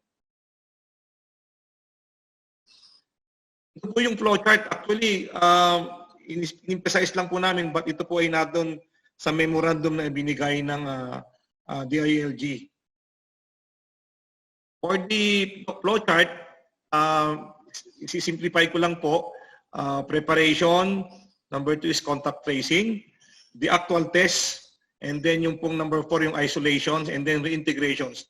Napaka-importante po yung reintegration o yung tinatawag na closure. Dapat po merong closure. Kapag nag-start ka ng contact tracing, dapat po merong pong closure or ma-issue muna yung taong kinontact trace mo ay negative na or wala nang virus sa kanyang katawan at tapos na siya ng quarantine period. So, for the preparations, on our part, sa part po ng Philippine National Police CIDG, of course, ang aming consideration, of course, yung aming personnel. Dapat yung aming personnel is dahil hindi po maiiwasan na may mga pagkakataon na you have to conduct a face-to-face interview. So basic po ito na sinasabi namin na dapat meron pong utmost protection. So meron pong personal protective equipment po ang ating mga kasamahan na magsasagawa ng contact tracing. And during remote interviews, ito naman po yung mga basic na kailangan. Load, desktop computer, landline o cellular phone, and of course the internet connectivity. Nung nag-contact trace po kami doon sa mga pasahero doon sa dalawang domestic flight, lahat po ng contact tracing na activities na ginawa namin doon is through telephone. Kaya parang naging ano po kami doon, naging call center. And in fact, may mga foreigner po kami nakausap at yung ibang mga kasamahan namin is medyo nahirapan dahil yun nga, nag-adjust kami dahil may mga malalalim na English. Sabi namin, lessons learned po yung iba, nag-nosebleed pa kasi hindi niya maintindihan yung kausap niya. So dahil nga po biglaan po yun, pero lessons learned, nakapag-adjust naman po tayo. Ito po yung example ng face-to-face interview. As much as possible, ang sabi po namin, last resort po yung face-to-face interview. Kung kayang kausapin by phone, then by phone. Yung pong face-to-face interview ay may mga instances na wala naman pong telepono or wala pong talagang means of communication, kundi kailangan mo talagang puntahan. So ito po yung example na ginagawa po ng ating mga kasamahan habang nagsasagawa ng face-to-face interview. For the hardware, of course, ito po yung aming ginawang paghahanda para sa secretariat and sa communication center na ating gagawin kung in case na ito po ay mag-fully operational. Now, kung meron pong hardware, meron din pong software. Kanina po ay napakaganda po ng explanation ng ni Sir Benji Magalong. Pinakita niyo po niya din yung IBM i2 Analyst. And then ito pong CMAS. Ito pong CMAS, mamaya po ipaliwanag na po ni Sir Benji kanina ito. Yun nga, ang pinaka-goal lang po natin talaga, which is, of course, to identify potential COVID-19 patient through link diagram. Binanggit po kanina ni Sir Benji yung second, third, and fourth level na nakausap, naking contact ng ating patient X na tinatawag o yung ating COVID positive. Then meron pa po kaming isang na-develop na system. Ito po yung tinawag namin Contact Tracing Data Integration and Generation System o CTDIGS. Mamaya po, pagkatapos po ng presentation ko, maiksi lang naman po, ay ipapaliwanag po ng ating kasama kung ano po itong Contact Tracing Integration and Generation System o CTDIGS. Basically, katulad po ng pinaliwanag ni Sir Benji kanina, through this system, matatrack down po natin yung rate ng ano po ng infections through mapping. Meron pong mga color coding ito, sino po dito yung probable, sino po dito yung PUI, sino po dito yung suspected, at sino po dito yung confirmed. Ito po yung pagkakaiba ng CTDIGS at saka ng CMAS. Yung CTDIGS po na na-develop po natin ngayon, ito po ay database. Ibig sabihin, anytime pwede pong magamit pa natin itong mga data na makukuha natin. And right now, ginagamit na po namin ito sa loob ng Kamkrame dahil mayroon po kaming QR code para sa mga pumapasok at lumalabas po sa Krame. And then yung contact tracing and geomapping capabilities, yun nga po, sa pamamagitan po ng mapa, ng GIS, may papakita po natin nasan po yung, gaano po kalala, gaano po kadami o nasan po itong mga taong hinahanap natin. And then yung case management analysis system, ito naman po is Excel generated and of course for contact mapping. So after the preparations, we will go to contact tracing. Sa contact tracing naman po, it will be taken by our city teams. Ang unang-una po yung identifications. Ang kauna-unahan po dyan, ang ating alamin yung personal data nung patient X natin. Kasama po doon yung kanyang edad, sex, status, home address, provincial address, and then of course yung travel history and contact numbers. Sumunod po doon, kagad nating tinatanong yung kanyang immediate members kasi ang laging pong tendency niyan, kung hindi pa niya alam na siya ay positibo, ay uuwi sa kanyang bahay at maaaring in one way or another ay nakasalamuhan niya yung kanyang mga anak, yung kanyang asawa at even yung mga matatanda sa loob ng bahay at kinakailangan pong ma-identify natin yon. Of course, yung po mga household members, helpers, drivers, katulong, lahat po yan ay kasama sa ililista natin as possible person under investigations or person under monitoring. Yung po mga kasama sa opisina, mga kaibigan, mga relatives po ng pasyente, yun din po ay kinukuha natin. And then afterwards, ito na po yung ginagawa na namin pagtatanong. Sabi ko nga po kanina, through landlines, Viber, and any means of communications, even Gmails and emails.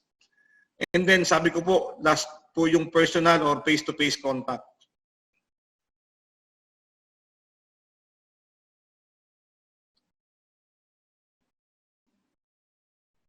Okay, after makuha na po natin, dito na po papasok yung apps na na-mention ko kanina. Masesegregate na po natin, makakaroon na po tayong color coding, ma-identify natin sa level of contacts nila. Yung basic protocol, tinuro po sa amin ng DOH, RESO, through Dr. Gavino, paano po ang gagawing contact tracing. Of course, kinakailangan po muna mayroong confirmations. Upon contact, dapat alamin mo muna kung ito ba mismo yung kausap mo. Baka mamaya magkamali ka, salita ka ng salita, ang dami mo nang nasabi, yung pala wrong number o kaya hindi po ako yun, junior ko po yun. So kailangan mayroong confirmations. So after that, itatanungin mo na kung meron kang close contact kay patient X. Kapag sinabi niya kaagad ng no, tatanggalin na po natin siya as person under investigation. Now, if yes, yun po, when and where, saan at kailan. Bakit po natin itatanong yun? Ang pinaka-importante po dito yung possible route of transmission. Kailan po, saan, sino ang dinaanan nitong transmission na ito at yung incubation period. Ang ginagawa po namin, ang orientation po sa amin ng DOH ay 4 days before the makontak mo yung tao at makausap mo, iaano mo na, i-consider mo yung mga nakausap niya 4 days before. And then ito na po yung basic questions na tinatanong namin. Nakasama po ito sa spreadsheet. Meron ka bang lagnat, more than 38 degrees? Meron ka bang ubo? Meron ka bang sipon? Nananakit ba yung lalamunan mo? Meron ka bang respiratory illness? Or nahihirapan ka bang huminga? O kaya meron kang nag-LBM ka? Masakit ang ulo mo? O nagsusuka ka? Ngayon, kung sasabihin naman po sa amin over the phone, ay hindi po. Still, ang advice po namin ay kinakailangan kang mag-undergo ng 14 days self-quarantine. Bakit? Kasi nga, babalik po ako doon sa number 1, dahil nagkaroon ka ng close contact kay patient X. Ngayon, kapag sinabi po na, yes, masakit po ang aking lalamunan, nahihirapan po akong huminga, at medyo nagsusuka po ako, ito po ay kaagad-agad nating ililista as suspected or person under investigation at pagbibigay kaalaman po natin kaagad-agad sa ating kasamahan sa Department of Health. Kasi ang ginagawa lang po namin actually is yung basic question lang na pwede po namin itanong, yung pong mga layman's questions na pwede pong masagot kaagad ng ating mga kinakausap. Ito pong matrix na ginamit namin, we find this very, very effective. Ito po yung ginamit namin doon sa domestic flight. At kung mapapansin po ninyo, yung mayroon pong guhit na kulay pula, yung place of exposure and date of exposure. Very essential po itong mga tanong na ito. Kailan mo siya nakausap at ano yung date na siya yung nakausap mo. And then, yun nga pong nasabi ko kanina, yung fever, cough, sore throat, difficult of breathing, and others. So basic lang po ito na nakatulong ng malaki sa pamamagitan ng pagtatanong natin doon sa ating pong mga tao na napalapit doon sa ating pong patient X. Afterwards, follow-up. May follow-up po dito ang gagawin. Maaaring ito na po ay yung ating Barangay Health Emergency and Response Team. Kung meron pong mga nag-exhibit o may mga manifestations po. Actual test. Kung siya po ay mag-positive, isolation po kagad ito. And then 14 days quarantine. Ito po yung orientation sa atin. Severe, sa level 2, 3 hospital. And then retest. Kapag po nag-retest at siya po ay negative na, then doon na po sa restorations o closure na. Si-certify na po ng ating DOH ito.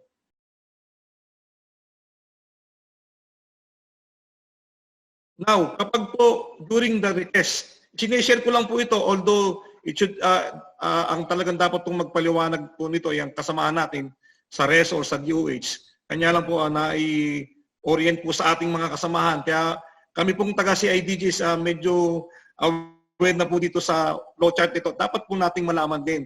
Kasi tatanungin din po tayo ng mga kausap natin. So, dapat po nating intindihin din to. So, kapag po nagkaroon ng retest at siya po ay nag-positive, again, babalik po siya doon sa number 2 flowchart. Ano po yung number 2? Contact tracing. Doon po papasok na naman kami. Magkakaroon na naman po kami ng contact tracing. Sino naman po yung nakausap niya, na malapitan, so on and so forth. Balik na naman po sa number 3 and number 4. Until such time na mag-negative na po siya, but ang DOH pa rin po ang mag-certify nito. Okay, ito lang po yung ilang sa mga challenges namin.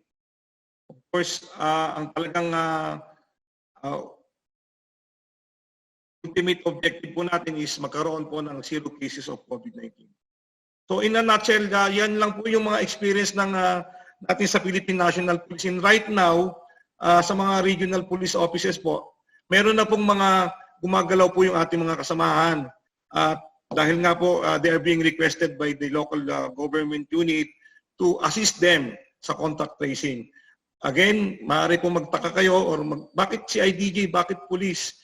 Kasi nga po, yung pong mention kanina ni Sir Benji, instinct kasi po sa atin sa investigations.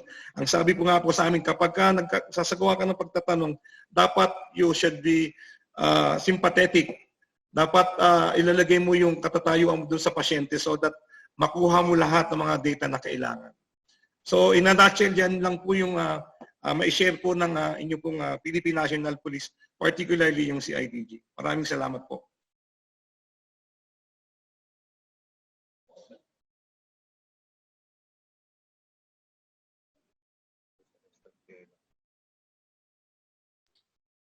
Alright, maraming salamat po, General Armamento, for that presentation. Ang role talaga ni PNP CIDG is to really provide a systematic contact tracing, no, para matulungan ng DOH at ang ating mga local government units. Ang isang remarkable initiative na ginawa nila, aside from helping monitoring, meron din silang monitoring na ginawa sa loob ng PNP, being frontliners. So that's very remarkable, General Armamento. So ngayon, dumako na tayo dun sa ating open forum. Madaming questions na naka-feed ngayon sa ating chat box. Ang una muna magtanong at magbigay ng reaction ay isa sa ating mga local governance experts, no? Gamitin ang lens ng governance. Si Dr. Alex Brillantes. Sir, andyan po ba kayo ngayon? Yes, andito po ako. Sir Alex, good afternoon po. I have about 2 minutes. Very quick. Yes, sir. Yes, sir. Ang nakuha ko po sa presentation nila, it's very encouraging po.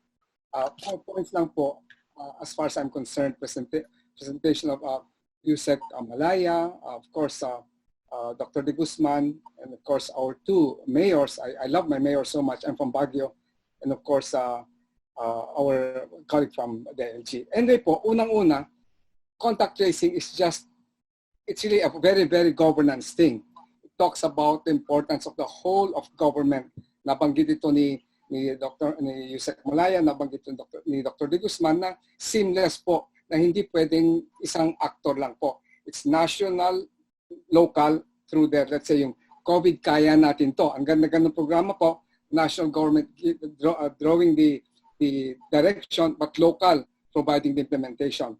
My question po there, when you talk about the importance of seamless, is really how do you continue to draw the seamlessness? You use technology. But obviously, as appointed by Mayor Magalong, very important po yung capacity, because you and I know that you mentioned this, Dinlisan, that many times, many of our LGUs themselves still don't have the quote-unquote technological capacity. Mano-mano pa ba? How do we cope with this? So I think that's very, very important. Ikalawang, nabanggit rin po kanina that run across is the importance of leadership.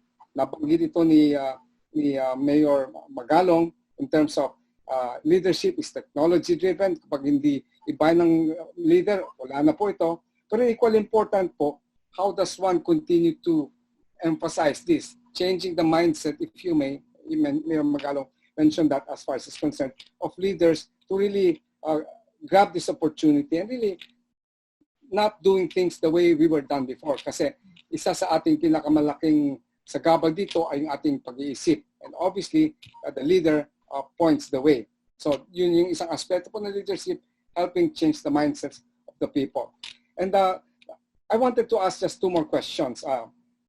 Kay Mayor Magalong, Mayor, I know that you are the head of BLIS, interlocal cooperation. Nabanggit po ni Dr. De Guzman kanina na it is seamless. How have you linked together with the different local governments? Kasi as Dr. De Guzman mentioned earlier, there are no boundaries. Obviously, you cannot contain it only in Baguio. How do you work with the contiguous LGUs? And that is true for all of us, even in Metro Manila, for that matter. Each LGU has its own program. How do we put this all together? Pero ang question ko kay Mayor Magalong po ay tungkol sa nagamit ba ninyo ang BLIS dito po? Kasi as you know, we work together. At the end of the day, this all goes back to restoring trust. And this is where contact tracing comes in. How do we, it all is a function of trust. We get information, investigative mindset, but sometimes there's this issue of how do we address it, yung privacy concern, assuring people that they will not be traumatized, if you may, by this, no? So I guess at the end of the day, this whole issue, this whole concern of contact tracing is really a governance thing. How do we maintain or restore trust? How do we continue the interlocal, national-local relations? And equally important, we have the leadership that would involve, if you may, how do we continue to engage the citizens? But overall, for me, Dinlisan and to our colleagues in DAP, it was a great learning afternoon for me. Maraming pong salamat. Sir Alex?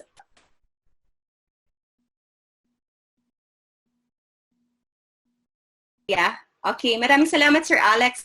So, may mga points na ni-raise Sir Alex. No? Ang question niya is about leadership. Pangalawa, yung changing of mindsets. Ang pangatlo ay yung restoring trust, no, in the government, and then yung interlocal cooperation. So, pwedeng sumagot una si Mayor Magalong, sir. Hindi pa tayo yan. Okay. Sir Alex, good afternoon. Mayor, Apo. Si Mayor, ganyan ako. Unang-una, gusto kong ipaalam po sa inyo na ito pong BLIS po natin, this is a sort of an association of Baguio City and its adjacent municipalities. So it covers Tublay, Tuba, La Trinidad, Itugon, and Sablan. Gusto ko lang po ipaalam sa inyo na when I assumed as mayor and we had a meeting and we had our elections, I was appointed as head of the BLIS. Ngayon. So this is now what we call a Greater Baguio, but we don't want it to be called Greater Baguio, but the BLIS. So we constantly and consistently meet almost every month, but for the past several weeks, during this onset of the ECQ, we meet at least once every 2 weeks.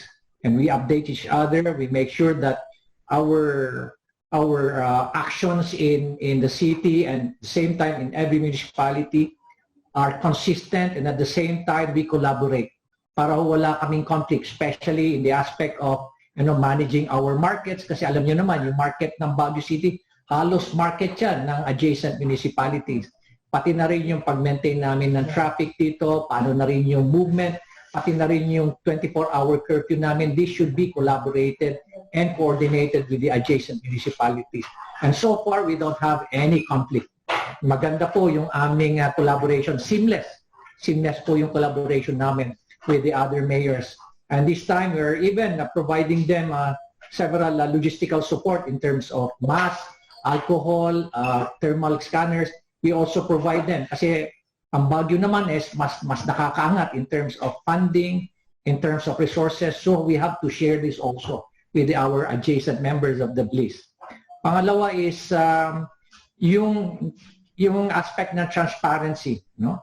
During our first initial introduction of transparency, especially in the disclosure of identities of COVID positive patients before the public, nagkaroon kami ng issue ng bashing. Ito yung cyberbullying. But when we keep on reminding people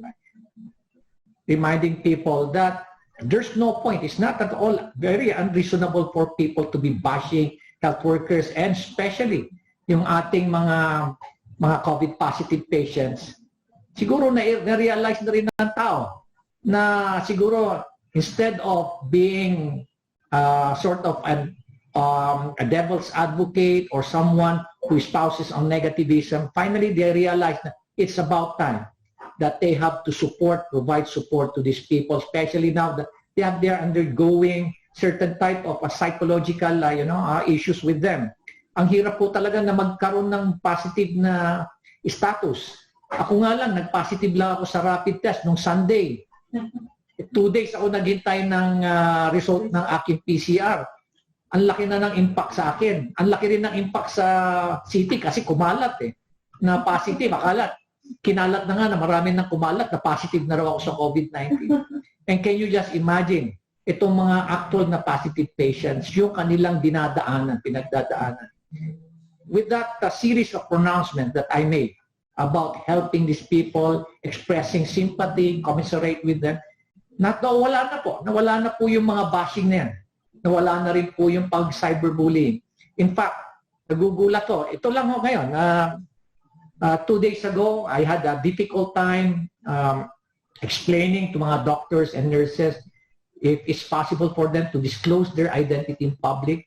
Finally, after 2 days, they realized na sige. And finally, they have been providing me feedback. Sir, ang sarap pala ng pakiramdam nung dinisclose ko. Ang dami po kaming natatanggap sa aking FB page. Wala pong nagbabas sa amin.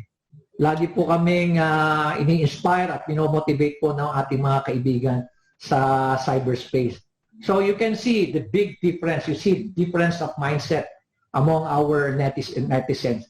So malaki po ang impact po sa amin. Kami rin po, look at our contact tracing team. Hindi na po kami gaanong nahihirapan po pagdating sa sa contact tracing dahil as I've said, transparency alone solves about 50% of our contact tracing activities.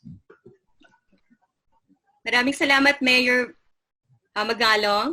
May we hear from Mayor Abby, ma'am, at tungkol din sa tanong ni Dr. Alex on leadership, changing mindsets, yung interlocal cooperation, as well as restoring trust po. I think it's not just transparency that's important, but also honesty. Yun ho ang mahirap sa mga tao ngayon. The reason why most people get COVID is because they fail to disclose that they are actually persons under investigation or they are POM or mahirap. Maswerte po si Mayor Magalong na matitino po at disiplinado yung mga tao po niya sa Baguio. It's very difficult dito po sa amin. Yung curfew nga lang, yung quarantine pass lang, yung pila lang na maayos is such a challenge already on a daily basis. What more yung pag-disclose nila na may sakit sila or malaman ng ibang tao na may sakit sila. And I believe it is really necessary to change the mindset of people na hindi po mga parang pagdirian yung mga COVID positive patients natin. I think that's also the reason why we had to pass the anti-discrimination law ordinance against para ho sa ating mga frontliners because it is obvious that people are getting discriminated because they are COVID positive or because they are frontliners. So I want to be like Baguio. But the only way I can be like Baguio is if my people, if my citizens are like Baguio. So we have all this technology, we have all these policies, but at the end of the day, if your citizenry will not cooperate, wala hong saysay lahat ng ginagawa natin dito. Follow?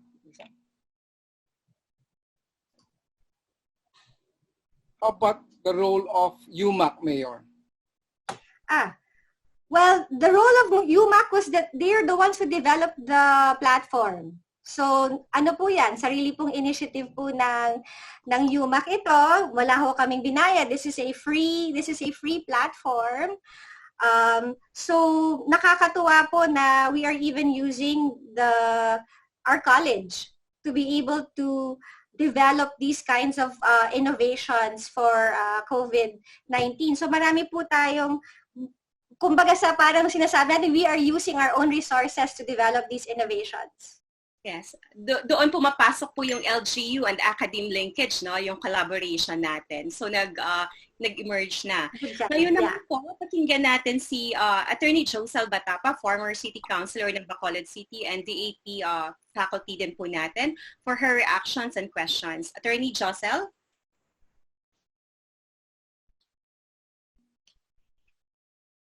Attorney Josel, are you there?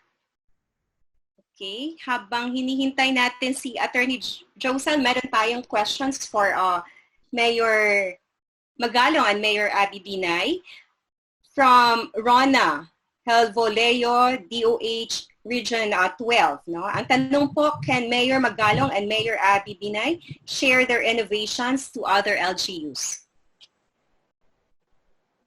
Mayor Abby?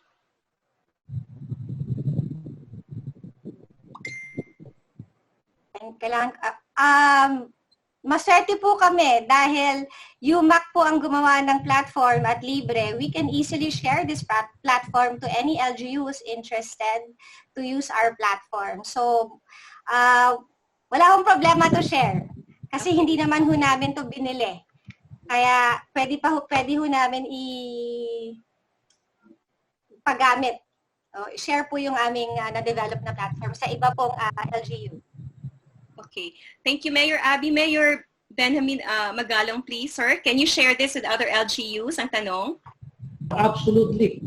All they have to do is get in touch with us. We're even willing to have a sort of a webinar for them. Madali lang ho pag-aralan to. Una-una, sabi ko nga, yung mga systems na to are already in place sa Philippine National Police. All we have to do is you just give them a reorientation seminar para at least maintindihan nilang mabuti yung basic fundamentals nito.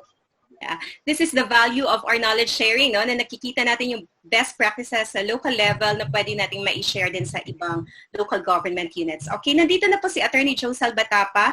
Attorney, may we hear your reaction and then your questions for our resource persons. What are the questions? Hello, hi, good afternoon. Good afternoon. So, everyone, it has been a very, very fruitful sharing. I was like sitting glued to my seat for the last 2 hours, nakikinig sa ating mga best practices ng dalawang cities natin. Congratulations po sa mga mayors natin, to Mayor Magalong and to Mayor Binay. I am very proud of the two of you.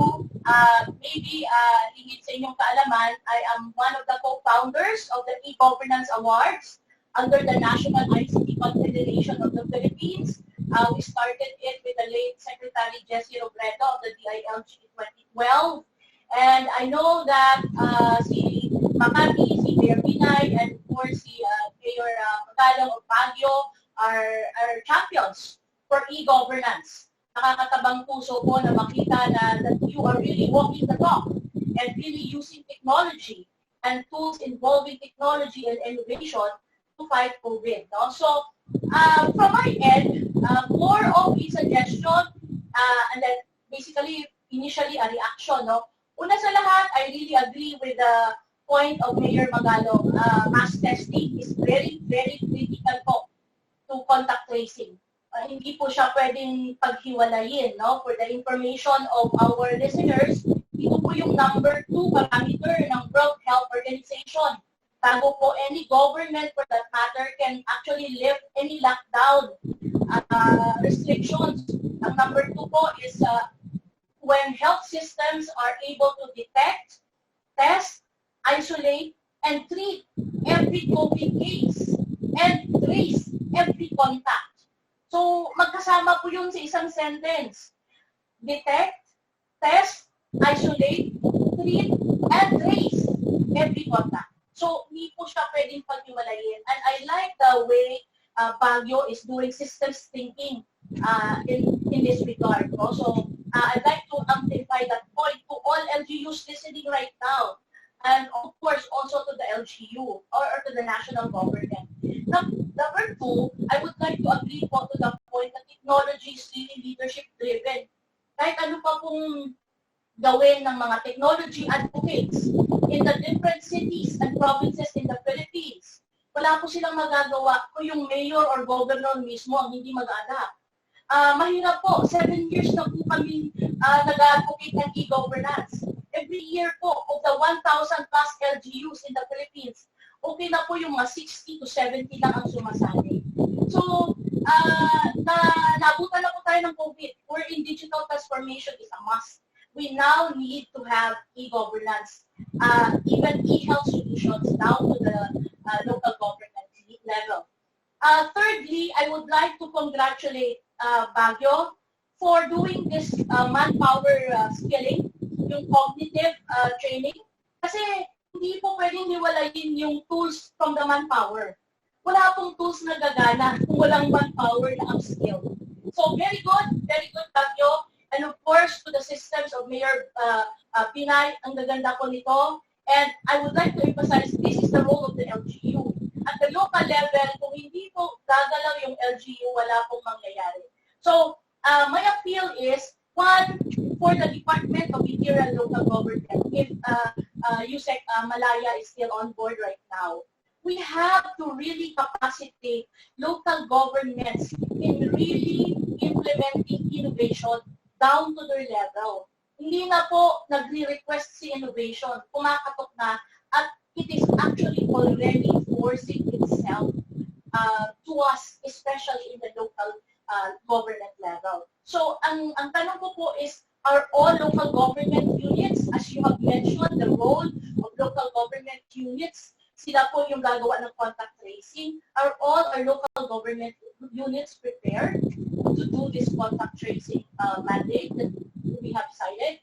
Number two, sa Department of Health, I am really very inspired to listen to an epidemiologist.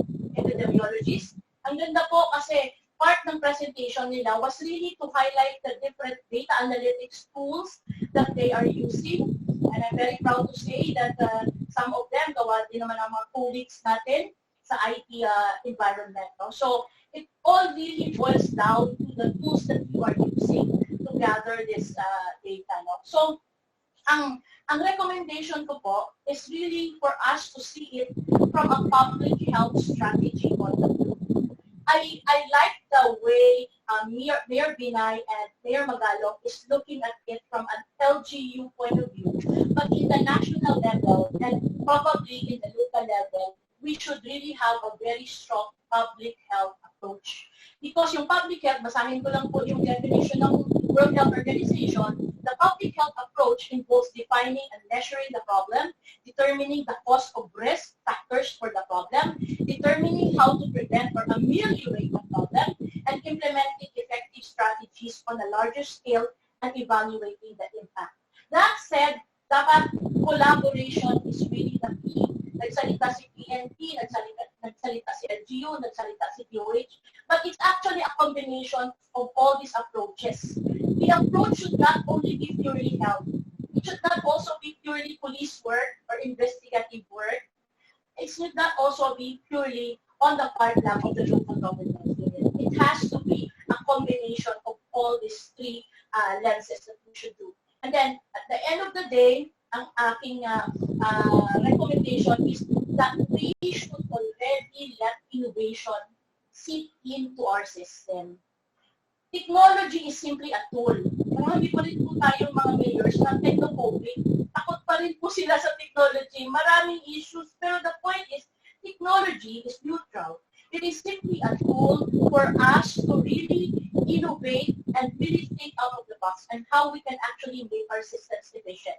So with that, marami pong recommendations, pero ang tanong ko po, and ang recommendation ko po is, why don't we use our existing tech startups in our own respective local government units? Even as I speak, marami po ngayong mga technology startups, young people in their 20s, in their 30s, who would like to help local government.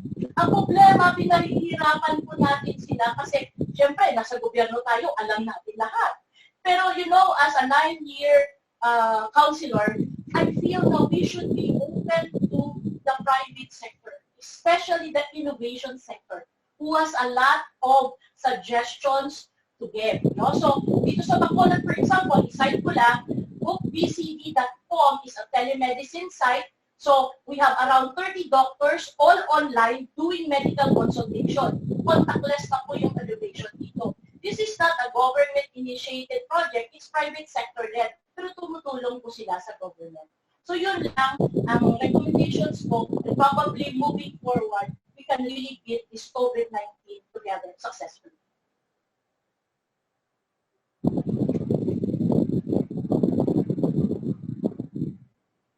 Okay, relative dun sa sinabi ni Attorney Josel tungkol sa startup companies, no? May question si Dr. Lloyd Bautista of Ateneo and DAP. How will Baguio prepare its absorptive capacity if in testing COVID-19 indicates that there is a rise in infections? In South Korea, China, and Taiwan, they have strong health systems. In Baguio's case, how would you deploy the help of the private sector if in a hypothetical situation that there is a rise in cases? Mayor Magalong, please. Hi, Lisan. I had some technical problems. I wasn't able to listen to the entire question. Yes, Mayor, ang tanong po ni Dr. Lloyd Bautista, how will Baguio prepare its absorptive capacity if in testing COVID-19 indicates that there is a rise in infections? In South Korea, China, and Taiwan, they have strong health systems. In Baguio's case, how would you deploy the help of the private sector if in a hypothetical situation that there is a rise in cases? Okay, this is actually what is happening now. We have a serious problem in one of our hospitals. Unfortunately, the hospital namin is is designated as a test center for the entire northern Luzon. So we have a huge problem, no? And this is something that we are addressing right now. For the past 4 days, we have 11 infections. 11 infections in the Baguio General Hospital involving 3 doctors, 4 nurses, 2 attendants, and 1 clerk. And we continue to conduct contact tracing and testing. So it's no longer a hypothetical situation. Probably one of the best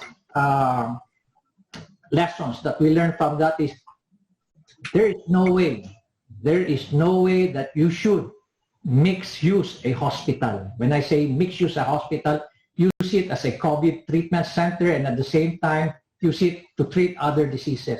Dapat ang COVID-19 cases should be treated in an exclusive facility. Ano? We had the chance to do it. We foresaw this problem. We designated a former hospital, ito yung Santo Niño. We renovated it. But unfortunately, when we were requesting for a permit to operate from the Department of Health, nagkaroon ng maraming requirements. Parang ang requirements sa amin, very traditional. Parang yung mga requirements, yung mga requirements during a very normal situation. And that's the reason why ang nangyari sa amin, instead of using it as a exclusive treatment center for COVID-19, naging isolation unit na lang. So that's another lesson sa amin. Another is, are we prepared? The question here is, are we prepared to conduct mass testing? To be honest with you, we're not. We're not. Look at the situation now in the city of Baguio, entire northern Luzon. Since we started ECQ, ang naibigay pa lang na test kit ng Department of Health for the entire northern Luzon is 8,100 test kits. What is our population? 10.5 million ang population namin. If you look at the number of test kits vis-a-vis the population, that only represents 0.07%. So, as much as you want to do mass testing or extensive testing involving now, nagko-concentrate kami sa test sana ng mga health workers namin in all the hospitals. We're looking at about 3,000 health workers. Pero wala kaming test kit na PCR. Kulang na kulang ang PCR test kit. Pangalawa is, mabuti na lang, marami kami nakuhang mga rapid test kit. So yun ang ginagamit muna namin ngayon. But if you ask me, are we capable? Sa amin palagay is, dapat at least 500 tests every day. Probably a combination of PCR and itong rapid test. Now, if you ask me, can we sustain it? We cannot again. Dahil nga itong problema natin sa test kit. Much as we would like to order as many test kits as possible, problema naman uli yung supply. They said that they keep on telling us that siguro mga next month pa darating yung mga supply nyo, or 2 weeks or 3 weeks from now. So these are the things that we're facing in the city of Baguio. So pinapagawa na lang namin, ginagawa namin dito is we are now rationalizing our contact tracing. And kung may dumating kaming mga test kits, test, because we really want to know what is really happening in the city of Baguio, what is the real COVID-19 situation in the city of Baguio. All right. Maraming salamat, Mayor. Last question po kay Mayor Abby Binay. Mayor, ang tanong ko dito, Mayor Abby asked po natin, how about in school matters? How will you help teachers and pupils for their safety while in school if opening of the classes will be in September?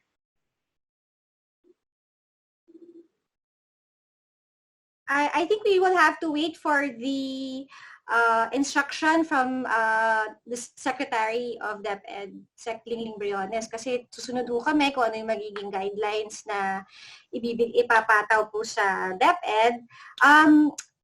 Dito po sa Makati, siguro, meron hong mga ibang schools, meron hong mga ibang public schools na kaya po yung online lessons, but I don't think lahat ho ng estudyante ng pampublikong paaralan ay merong computer or merong iPad or merong laptop. So, we have the backbone, we have the fiber connection, but ang problema po natin is yung hardware.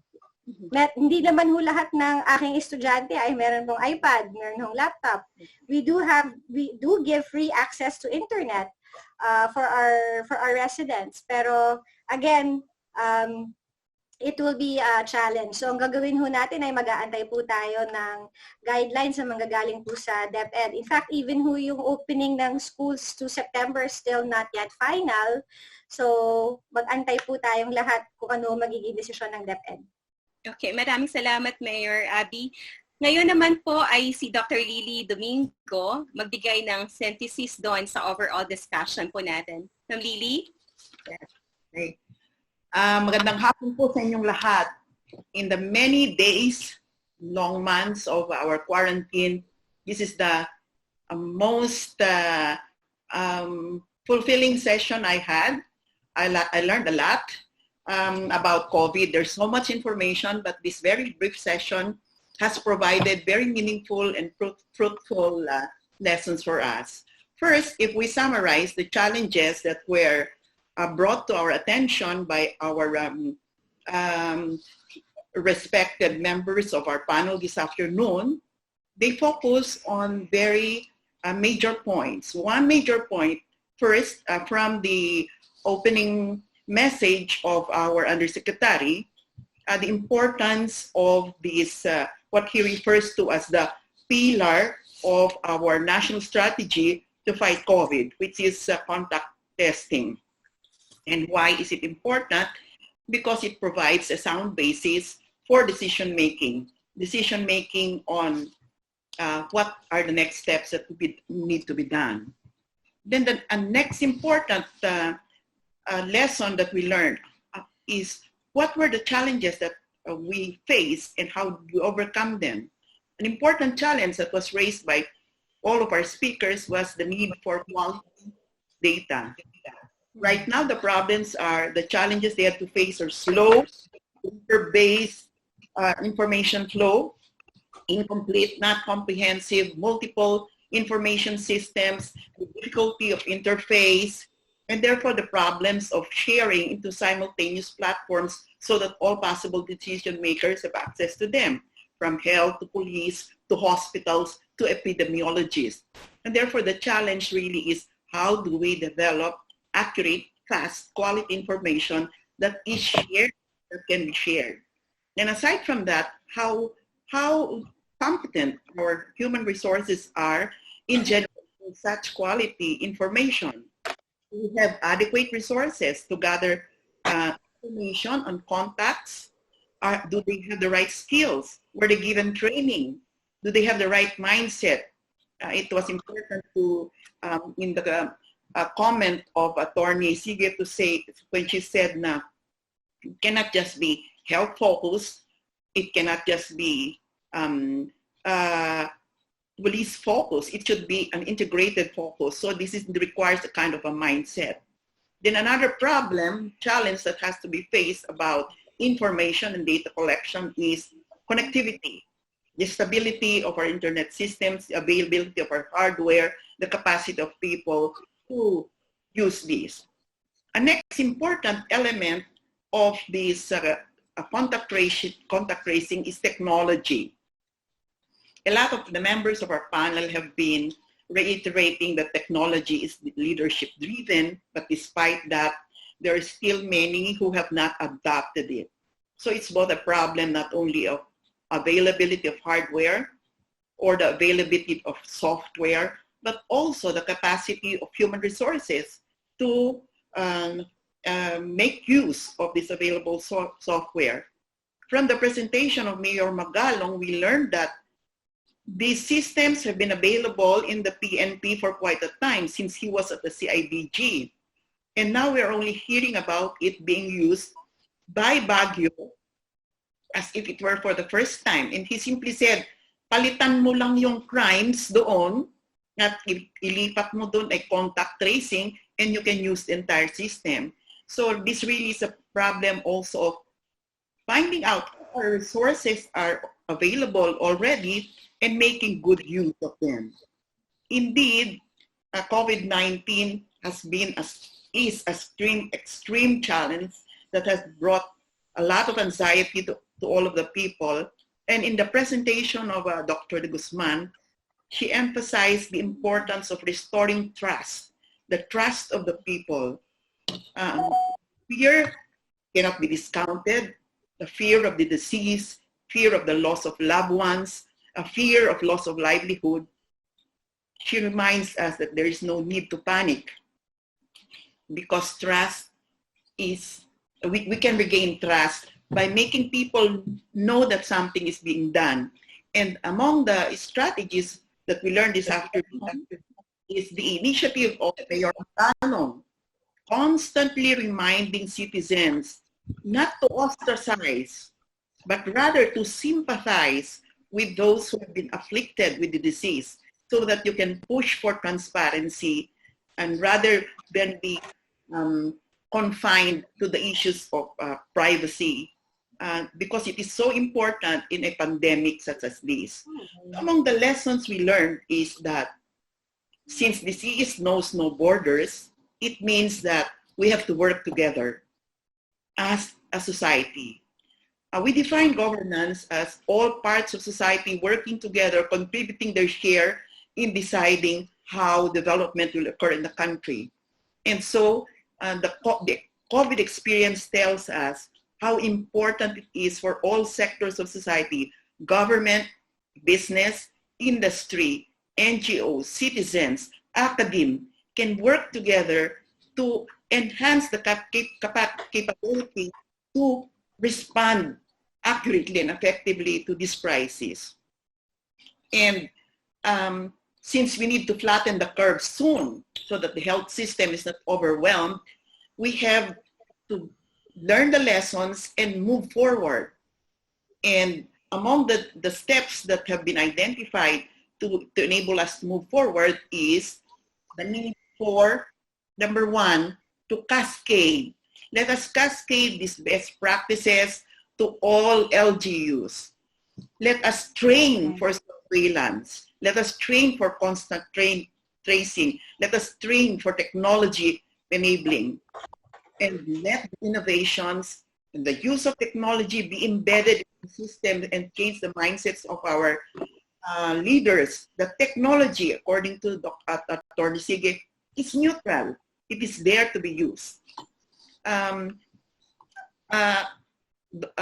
Magalong and Attorney Sige emphasized the need for capacity for mass testing. And the way forward is let's start now to train and to build the capacity for mass testing. And underlining all of this, of course, is the need for seamless collaboration among all sectors. Hindi na pwede dito yung borders because disease has no border. And so we help one another, we find our way out so that we rebuild trust. We have to show citizens that something is being done and it is being done efficiently and effectively. And this is a war. And I'm so happy that the members of the panel from the military are adopting the responses to war in a civilian way with a health perspective. And in a war where we don't know the enemy, COVID, very little we know, all of our sources have to be used in order to address this. So our plan to address the influenza pandemic is going to be better because we have already started. And so ang sinasabi nila ngayon is we do skills training. We must enable our leaders. We must improve transparency. And we must systematize seamless collaboration. Magandang hapon po sa inyong lahat. Maraming salamat, Dr. Lily Domingo.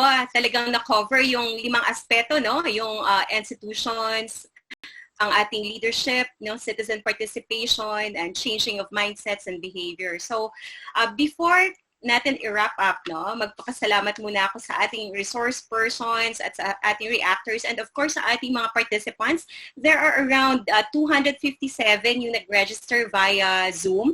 Tapos meron pa tayong FB Live. So ang dami natin ngayong knowledge sharing. So on behalf of DILG at saka ng Development Academy of the Philippines, sana papasok si Attorney Caronan but mahina ang signal niya. Nagpapasalamat po kami sa inyo lahat. So ito lang po yung una nating episode sa webinar series natin. Magkakaroon pa tayo ng kasunod po, ang sabi niya ni Usec Malaya sa atin. Okay, so before we end, may we request everyone to kindly turn on your video screen para lang sa quick group photo. Video screen. Okay, so meron siyang gallery. Makikita tayo lahat, I guess. No? May kukuha po sa atin ng group picture natin. So, ready to take a pose na lang po. How do you do it? Ay, ano ba yun? Go to the gallery. Go to the gallery. Makikita niyo lahat ng participants. I hope kasya tayo lahat, no? Maliliit. 200 plus. Maliliit. Ay. Ano ba yun? Okay? Go to the gallery. Yes, go to the gallery. Sorry. Okay, print screen. Meron na? Okay, kanina tayo mag-take ng cue kung okay na yung group picture natin. Miss Pam? By page na lang, by page. Okay na po. Okay, alright. So maraming salamat po sa inyo lahat. See you sa susunod nating i-decalogo. Mabuhay po.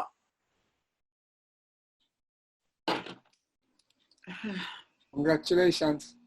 Thank you, Sir Alex. Maraming Thank salamat you. sa resource speakers natin. Thank you, Mayor Abby, Mayor Magalong, Mayor. General Armamento, maraming salamat, Dr. Alethea, and to all of you, maraming salamat po.